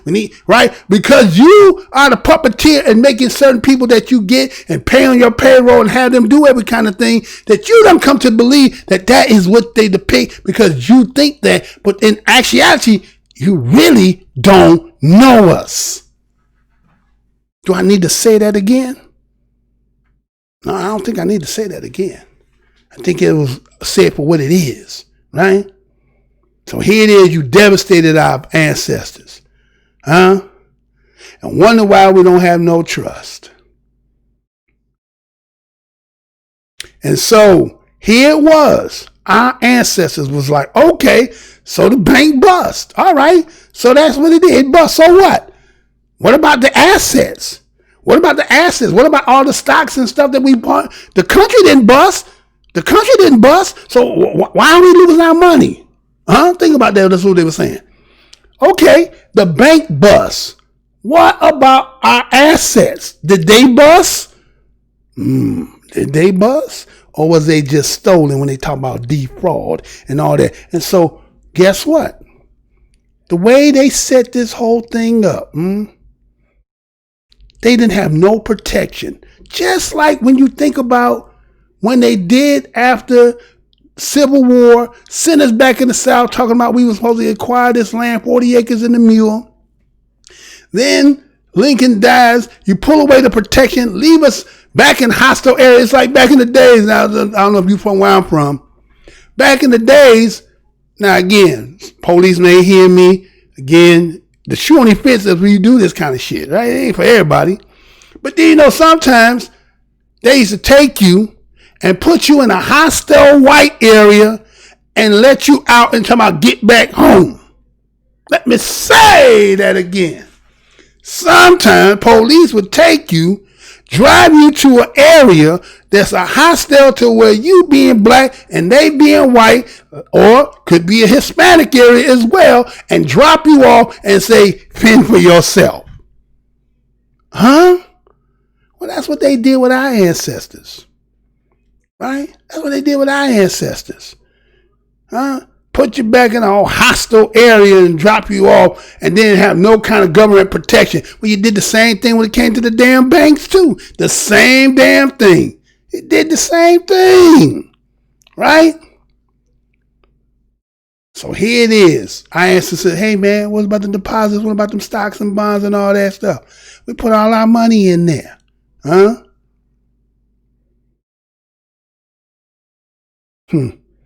So what you did, the brighter future that whatever was being planned got bust. So that did left a bad feeling in our mouths, right? Once again, being betrayed, abandoned. So people like to say, well, at this time we're only going to distrust in the American bank. No, it was you in particular. Nothing you say has ever been substantiated by a truth.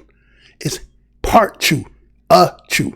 Never whole truth, not 100%. Your word has never been good. And so what happened? Do you know that our ancestors, they went and they petitioned Congress to reimburse for our losses? 30 years they were sitting there trying to get their money back.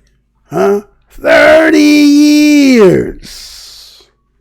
Can you believe that?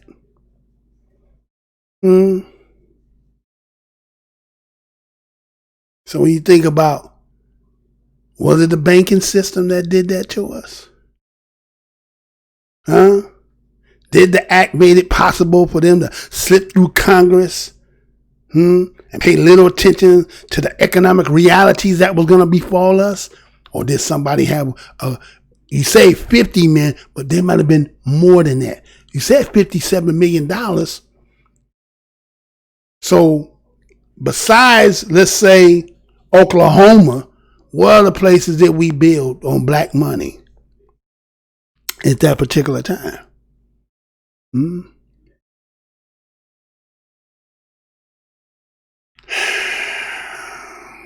So here it was, rolling, playing high. Here it was, y'all playing, rolling the dice with people who had nothing or little knowledge about banking business. Now, the people who actually are setting this up, but the people who they tied to, they won't disclose who they are. And so here it was. Congress expanded the source of investments. It was permitted without regards to the risk environments. And the whole thing collapsed with great cost to who? We've been taking the blunt of all and everything that is wrong. And then people say, we unpatriotic, we un-American.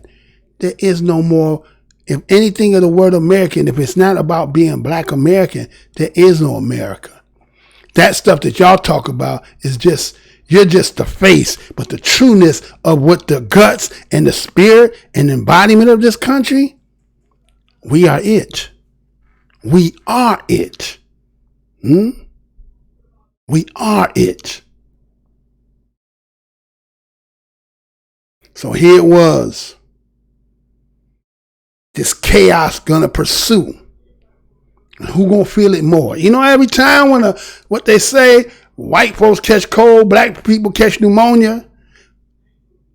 So here was all this chaos because now you got this collapsing in the bank and all this other stuff and the panic of 1873, I think it was.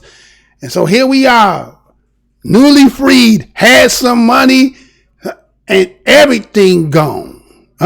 Everything. Now we got no property. A lot of us we ain't trying to go work down in the old systems of gang labor. We ain't trying to do that.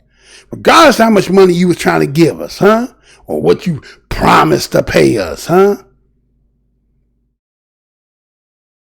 it is. Landowners lost everything. The liquid assets wiped out. Lack of cash. And to be paid by some of those who went back and took them contracts. So what ended up happening in developing, y'all? This is how when you go back and now you search, when you searching through your records and you see that sharecropper, that's where that sharecropper is coming from. When you go back, trace your lineage, and you start seeing in them documents, start seeing sharecropper, a farmer, well, that's where it started from. Forced to go back because everything collapsed to put you back in there. So was it a devised plan to do that to us? Or we just want to say that white folks all of a sudden now had amnesia to how things work and then it collapsed and busts? Is that what they want us to believe? And so you even got some of them going back into the military, right? Just crazy, man. It's really, really crazy. So I want to tell you one other thing too, right?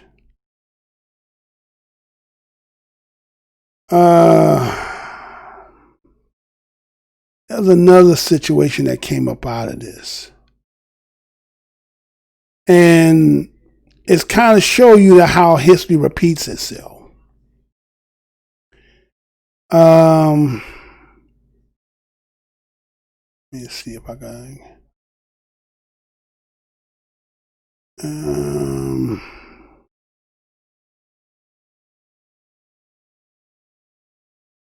All right, so let me tell y'all this.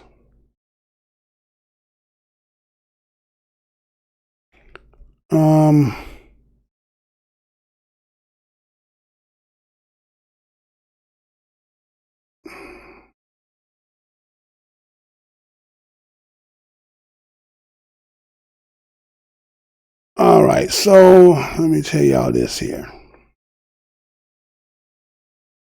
So it said that they wanted to try to pursue pensions for our ancestors. And what they were trying to make a correlation is kind of like similar to those pensions that was used by the Union veterans. And so if a disabled elderly veteran were compensated for their years of service during the World War or the Civil War, they believe, why shouldn't former slaves who had served the country in the process of the nation building be compensated for their years of forced unpaid labor? Okay? Think about that. You had our ancestors, in the sense that you say that you paying those who were considered elderly, who had fought for the country, and to be compensated as a veteran. Why, if you, the winner of the Civil War, the now owner of the Air Territories, well, since we have not been in the Army long enough for us to even probably draw disability, or let's say pension, why can't, let's say, for what we established through slavery, we be compensated for that? So this here would probably be the beginning of what? Reparations. Now you want to hear this story.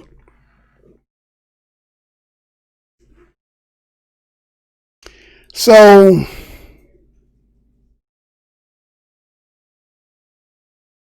they said by 1899, they said about 21% of the black population nationally had been born into slavery. Okay. And so they say that the government had distributed pensions to former slaves and their caretakers near the turn of the century. Right. Now, this was a historian named Mary Frances Berry. She had stated this. She said that the government had distributed pensions to former slaves and their caretakers near the turn of the century. But there would have been a relative modest number of people to compensate. If they would have did it, they said it would have been too many people, right? But you're doing it anyway, right? So what had happened is a movement pursued to grant pensions to our ex-ancestors, but that was facing a lot of strong opposition. People were not happy. just like now, talk about reparations, and people were angry and don't want to hear that. But the strongest opposition came from who? Not even from the Southerners in Congress. But you know where it came from? The 3 executive branch agencies. Ain't that something? The judicial, executive, right? Executive, judicial, and what's the other branch? You tell me, since you know, right? I know you know. And so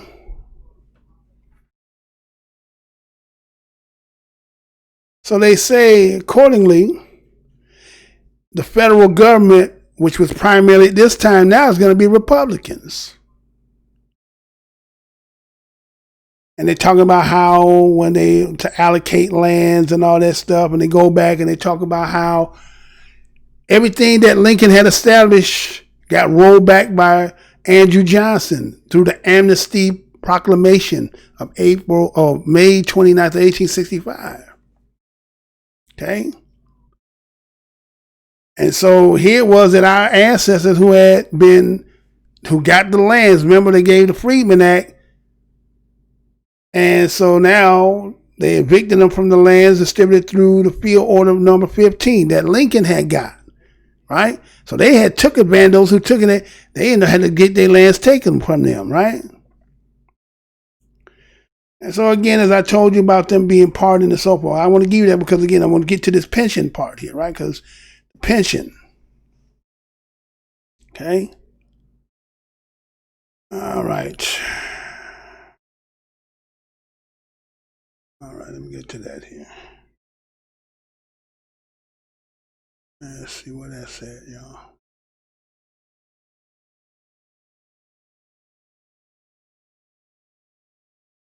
All right, let's see.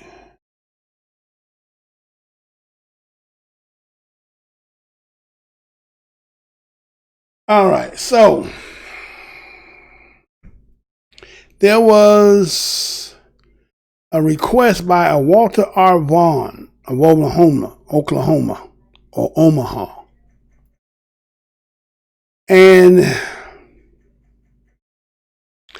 he believed, or he did not believe, or a subsequent bill should be identified as a pension bill instead as a Southern tax relief bill. Okay? Now this is what he's saying, right? This here. So let me show how this go back, y'all. Let me go back. Let me say, hold on. Let me go back because it didn't do it right. Oh shit, what's going on here? What's going on?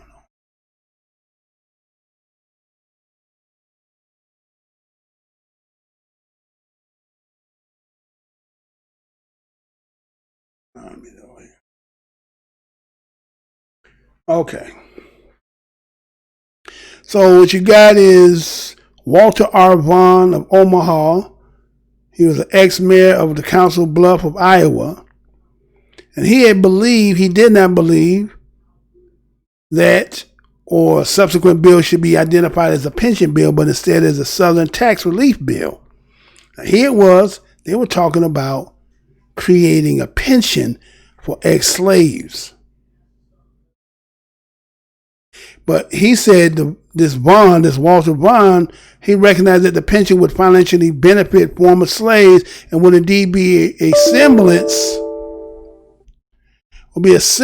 of justice for their years of forced labor. Now again, let me say this one more again. Walter R. Vaughn, an ex-mayor council of Bluff, Iowa, did not believe or a subsequent bill should be identified as a pension bill. See, don't say pension. Like today, don't say reparations. Call it something else. Instead, say Southern Tax Relief Bill. Huh? See? Because why? Nobody wants you to be compensated, yet they get the benefits of what your labor produced, but don't ever be compensated about anything that has ever happened. We don't want to admit that. I'll take a break and be right back.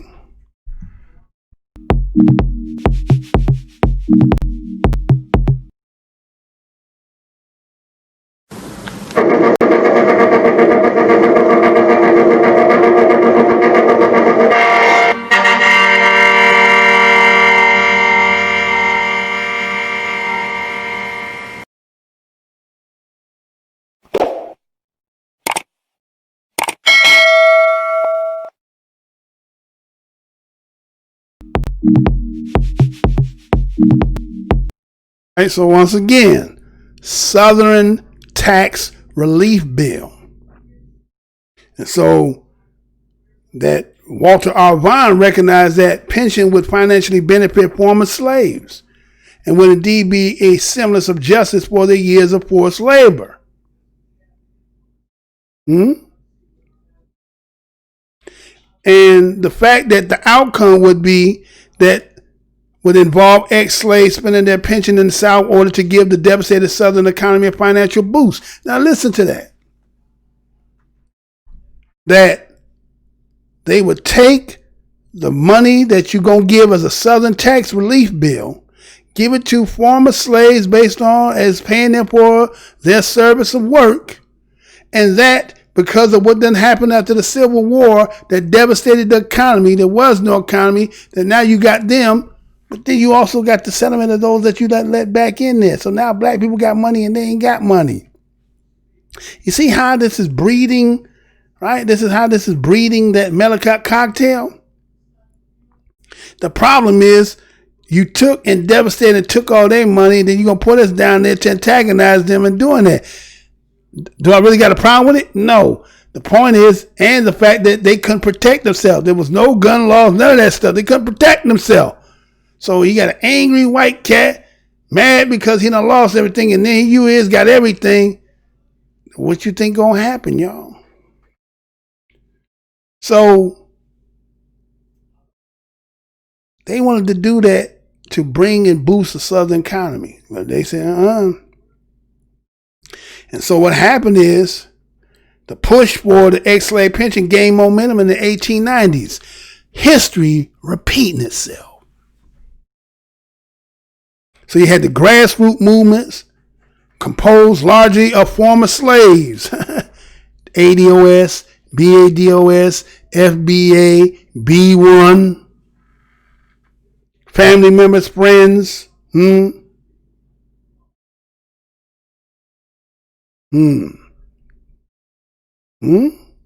say history repeats itself, right? So what you had is you had a number of, they say, ex-slave pension organizations start to formulate. National Ex-Slave Pension Club Association of the United States. You had the Ex-Slave Petitioners Assembly, the Great National Ex-Slave Union, the Ex-Slave Pension Association, the Ex-Slave Department Industrial Association of America, the National Ex-Slave Mutual Relief Bounty and Pension Association of the United States of America. BADOS, ADOS, FBA, B1, others, and so on. History repeating itself. Now, the MRB and PA was chartered on August 7th, 1897. They got a charter, right? Right? They got a charter, right? Now, again, who was that one, right? Wait a minute, who was that? Who was that you just said that was? Right? That was the Mutual Relief Bounty and Pension Association of the United States. Okay? That's who that was. Okay? They got chartered. They had a dual mission, according to what they say. But their job was to petition Congress for the passage of legislation that would grant compensation to ex-slaves. Let me say that again. The MRBA and PA, which is what? The National Ex-Slave, what they took that part off, Mutual Relief Bounty and Pension Association of the United States of America. Okay? They took the National Ex-Slave off. They just made it Mutual Relief Bounty and Pension Association of the United States. Right? They got a charter on August 7th, 1897. They was to petition Congress for the passage of legislation that would grant compensation to ex-slaves.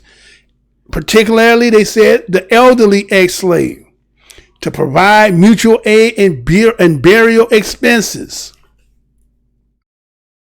And so this charter, what they did is they started to collect membership fees in order to help defray lobbying costs. Okay, so this organization and its members, what they did is they start charging or having a fee for those who are part of the membership. Okay, and they were monthly dues, and okay, and so what they was doing, they was taking this money that they were getting amongst the constituents, and they was going to go ahead and distribute this money throughout to the ancestors that fit. And so, late of 1890, this premier ex-slave pension organization had membership in the hundreds of thousands. Okay? Hundreds of thousands of our ancestors had joined MRB and PNA and this membership. Again, like today, ADOS, BADOS, and all those other groups that are out here, right? And so they had chapters mostly in the South, Midwest. They start having enrollment fees, dues, right? They start creating a whole organization, right? And so the organization, what they were doing was supporting to propose pension payments upon the age of beneficiaries that appeared in every ex-slave bill from 1899 onward. Now, what they said is, according to if an ex-slave was 70 years and older at the time of the disbursement, they were to receive an initial payment of $500 and $15 a month for the rest of their lives. Then it was those who between the ages of 60 and 69 years of age would receive $312 a month. Those who were age 50 to 59 would receive $100 and $8 a month. Those who were 50 would receive a $4 a month pension, right? And if you had somebody who was of our ancestors who was too old and was still ill and couldn't take care of themselves, you would provide the pension to the caretaker. Okay? Okay? I want you to keep this in mind. And so once one of our ancestors was considered a free person, once they reached a certain age threshold, then they would be eligible for even a higher pension. Okay? Now look at this. This is what we're creating. Again, you everybody be talking about black business and self-sufficient and all this and trying to do for self and build for your own. History has always been an indicator when you do this. Now, listen how this is going to go down. And so again, what they want to do is make this kind of the same way when you look at the, again, ex-slave pensions was based on similar to the Civil War pension and how they gave their soldiers with disabilities, right? So this is what they was copying, right? They was copying, mimicking that. Right? And what's wrong with that? Again, ask yourself, what is wrong with that? Okay? And so the headquarters of this was in Nashville, Tennessee. Now they had two of the most notable leaders of it one was called Isaiah H. Dickerson, and the other was a woman named Callie D. House. Let me say that again. The headquarters for this was in Nashville, Tennessee. Two of the most notable leaders was Isaiah Dickerson and Callie D. House. Dickerson was an educator and minister, general manager and national promoter of the organization. House was a widow, a laundress, a mother of 5, and a former slave. Okay? She got elected as to be the assistant secretary of the association in November 1898. Became the national promoter of the movement alongside with Dickerson, right?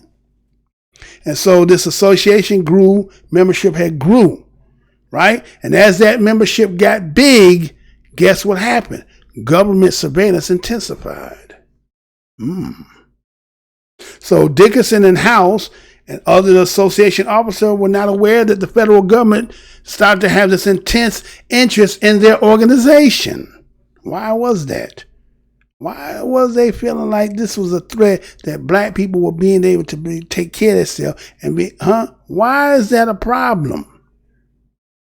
So they say, according to how they write, they say that they took the plans to undermine the larger movement. Right? Went into crafty counsel. And so they said that the 3 federal agencies, the Bureau of Pensions, the Post Office, and the Department of Justice worked in cahoots in the 1890s to investigate individuals and groups in the movement. Let me say that again. The 3 federal agencies, the Bureau of Pensions, the Post Office Department, and the Department of Justice work collectively to investigate individuals and groups in the movement. And so they said officials who pursued the investigation through the ideal of pension ex-slave were unrealistic because the government had no intentions of compensating former slaves for their years of involuntary labor. Let me say that again. The officials who pursued the investigators, those who came from the Bureau of Pensions, the Post Office Department, Department of Justice, said that they were pursuing the investigation about the ideas of pensioning ex-slave. They said was unrealistic because the government had no intentions of compensating former slaves for their years of involuntary labor. So Attorney General for the Post Office Department admitted in 1899 there has never been the remotest prospect that the bill would become a law. Now, what bill is he talking about? Remember when they proposed the bill? When they said to change the name instead of it being that to the tax relief, Southern tax relief bill? You've seen it on your screen, but you can't find it today, S 1176, because they said it never existed. Yeah, you might have known because you were closer to the time. They're never going to admit that, or never was going to admit it. And so because they were getting together to get themselves so that they can use legislative and use the system to fight against it, they said this is what they did. Now, see, some people will say it's the government doing it. The government don't run by itself. Somebody in there. So we took the DNA of the history of the government. What would Maury Povich come out and say who the father is? So what happened is in about 1902, they said a letter to the commander-in-chief of the Grand Army of the Republic said that they blamed the slave pension or ex-slave pension organization for arousing false hopes for reparations. Let me say that again. History repeating itself. 1902 February, said the commander-in-chief of the Grand Army of the Republic said the commissioners of the pension, they blamed the ex-slave pension organization for arousing false hope for reparation for historical wrongs to be followed by inevitable disappointment and probably distrust of the dominant race and of the government. What? So they build an organization that you said 13th, 14th, 15th Amendment, and then when they try to make a political apparatus to use to try to compensate themselves for the wrong that was done, the institution in itself turned against it and said that you're breeding false hope. And then you're going to make a mistrust about us and the government. Really? Really?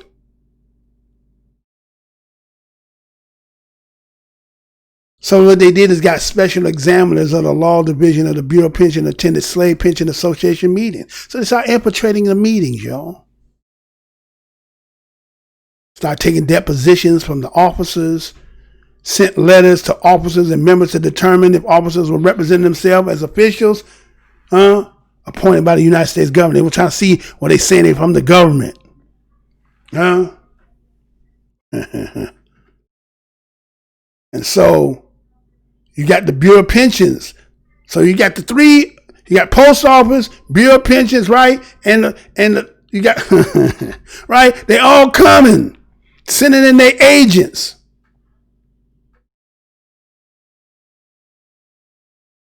Ain't that something? But everybody keep telling us something wrong with us when they tell you law and order and that it's about justice, but that ain't the truth. And then here we is in 2020, and we can go back in history about 130 years later. It was the same business, and we can go in between 130 and today and in between, and what will be the modus operandi? What would it be? And so you see that they were saying that while any class of citizen, now this is what they would come out and say. Now they're going to come with the politically correct and say, while any class of citizen has an unquestioned right to associate for the purpose of attempting to secure legislation believed to be advantageous, these words are often simply a formality. What? Listen to what they said. This was the Bureau of Pensions telling to our ancestors who were sitting there trying to collectivize, again, creating an organization that through their proceeds were setting up, you know what I'm saying, pensions, and then yet at the same time were pursuing legislative to get for compensation for reparations. And here they is now saying that yes, you have the right as a class of citizens The right to associate for the purpose of attempting to secure legislation that you believe that would be advantageous to you. But these words were often simply a formality. They're not really about you. Huh? This is 1890. Huh? But I thought they said what Judge Taney wasn't true. I thought when Judge Taney had said the words that he said, that they said no, that he was wrong in that. Here they was here. Yes, you got the right. You can do this, but those words don't really mean what they say. They're just a formality. So here was this Bureau of Pensions. The inspectors, they would try to find some evidence to incriminate any of the influential MRB and PA officers who were suspected of fraud. So they were trying to use fraud. Haven't we seen that pattern before? Didn't they do that to Marcus Garvey too?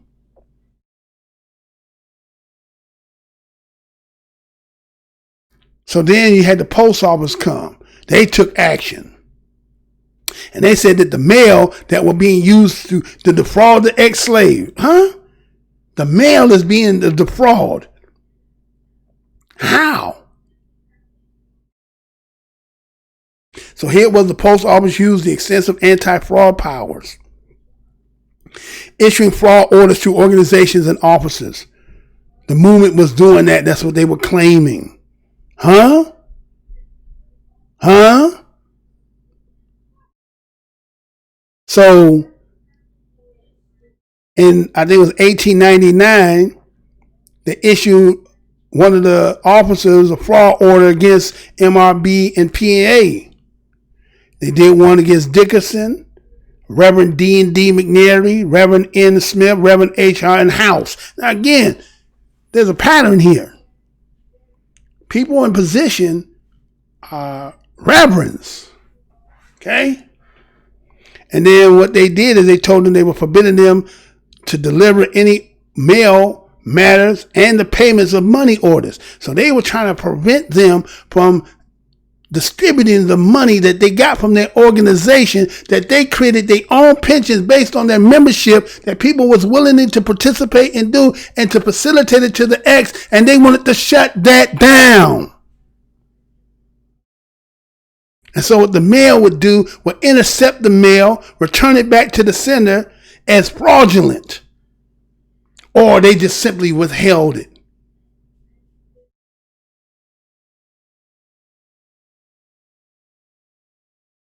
Here it was. They had fraud orders, obstruction of mail proceeds, even though the post office had no concrete evidence the associate had acted illegally. But they did it anyway. Did it because they could. But everybody sits and look at black Americans like, you really know us. You don't know us. You have no idea what we've been through in this country. You look at us today and you think you got the game down pat. Man, this game been going on a long time with us. This ain't brand new to this.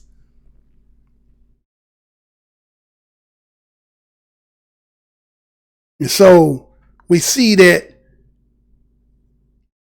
Dickerson and House and them, those again, the two representatives we know of, they sent a letter, right, to these officers to invoke their First Amendment rights.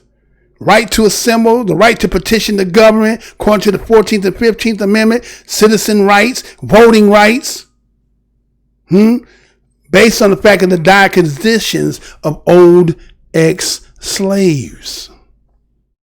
And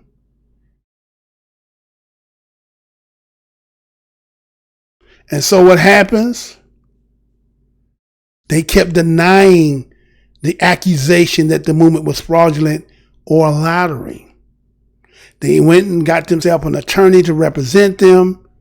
They tried to get the fraud order revoked, but because of, again, the position of those in the position, it was futile. They couldn't get that done. So the Post Office Department was determined to maintain the fraud order set in motion in 1899. And so the founding officers will continue searching for ways to limit their influences.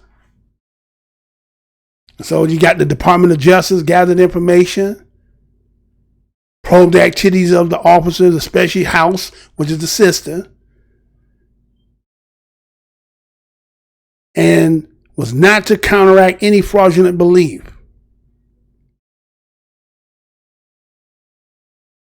And so here they went in there and put a whole list of all the agents who they had, participants and officers, and showed that it was not a sham organization. But guess what the government did? Disregarded their proof. They don't care what you say. We said so, and that's what it is. That's what it is. We don't care what you say. So what happened? Got disbanded. But there some also internal things that people come inside as sheep in wolf clothing, pretending to be who they were to help to undermine it is the question. Did that happen? Did that happen? And so here we are today in 2020 with the same issue. But no one wants to talk to us. No one wants to have the conversation about it. Just want it to just go away. And so if you keep being persistent, they're trying to find a way, aren't they, huh? Well, that's a little story I want to tell y'all today. Give you a little bit of that history. Again, give me your comments. Tell me what you like, dislike, understand. Give me your part. Whatever it is you got to share, we will kindly appreciate it. Take a break and be right back.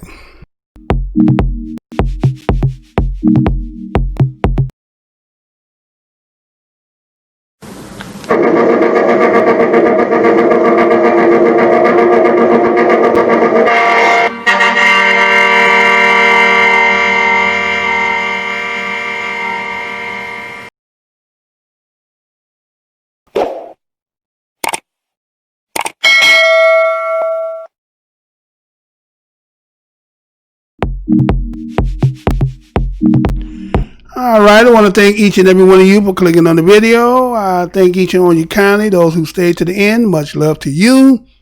Hopefully that some of the things that have been said you have heard or have not heard and learned something here. Again, impart your input, comment, subscribe. I have another channel called Black Minds TV. That's BLAKMINDZ TV.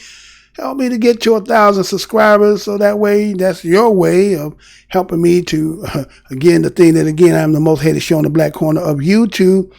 That I've been in the business since 2012, but I used to be in the program and somebody inside decided to pull me out. But because you can't, those who know about YouTube, when you're not in the program, so how do you go to try to get a situation resolved? They make you go through the rigmarole that you can't. But if I was, now anybody should hear me and be a part of it and willing to come and try to help me, send me a comment or notice.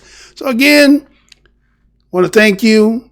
Until my next show, y'all, you know how we do it over here. Until the next show.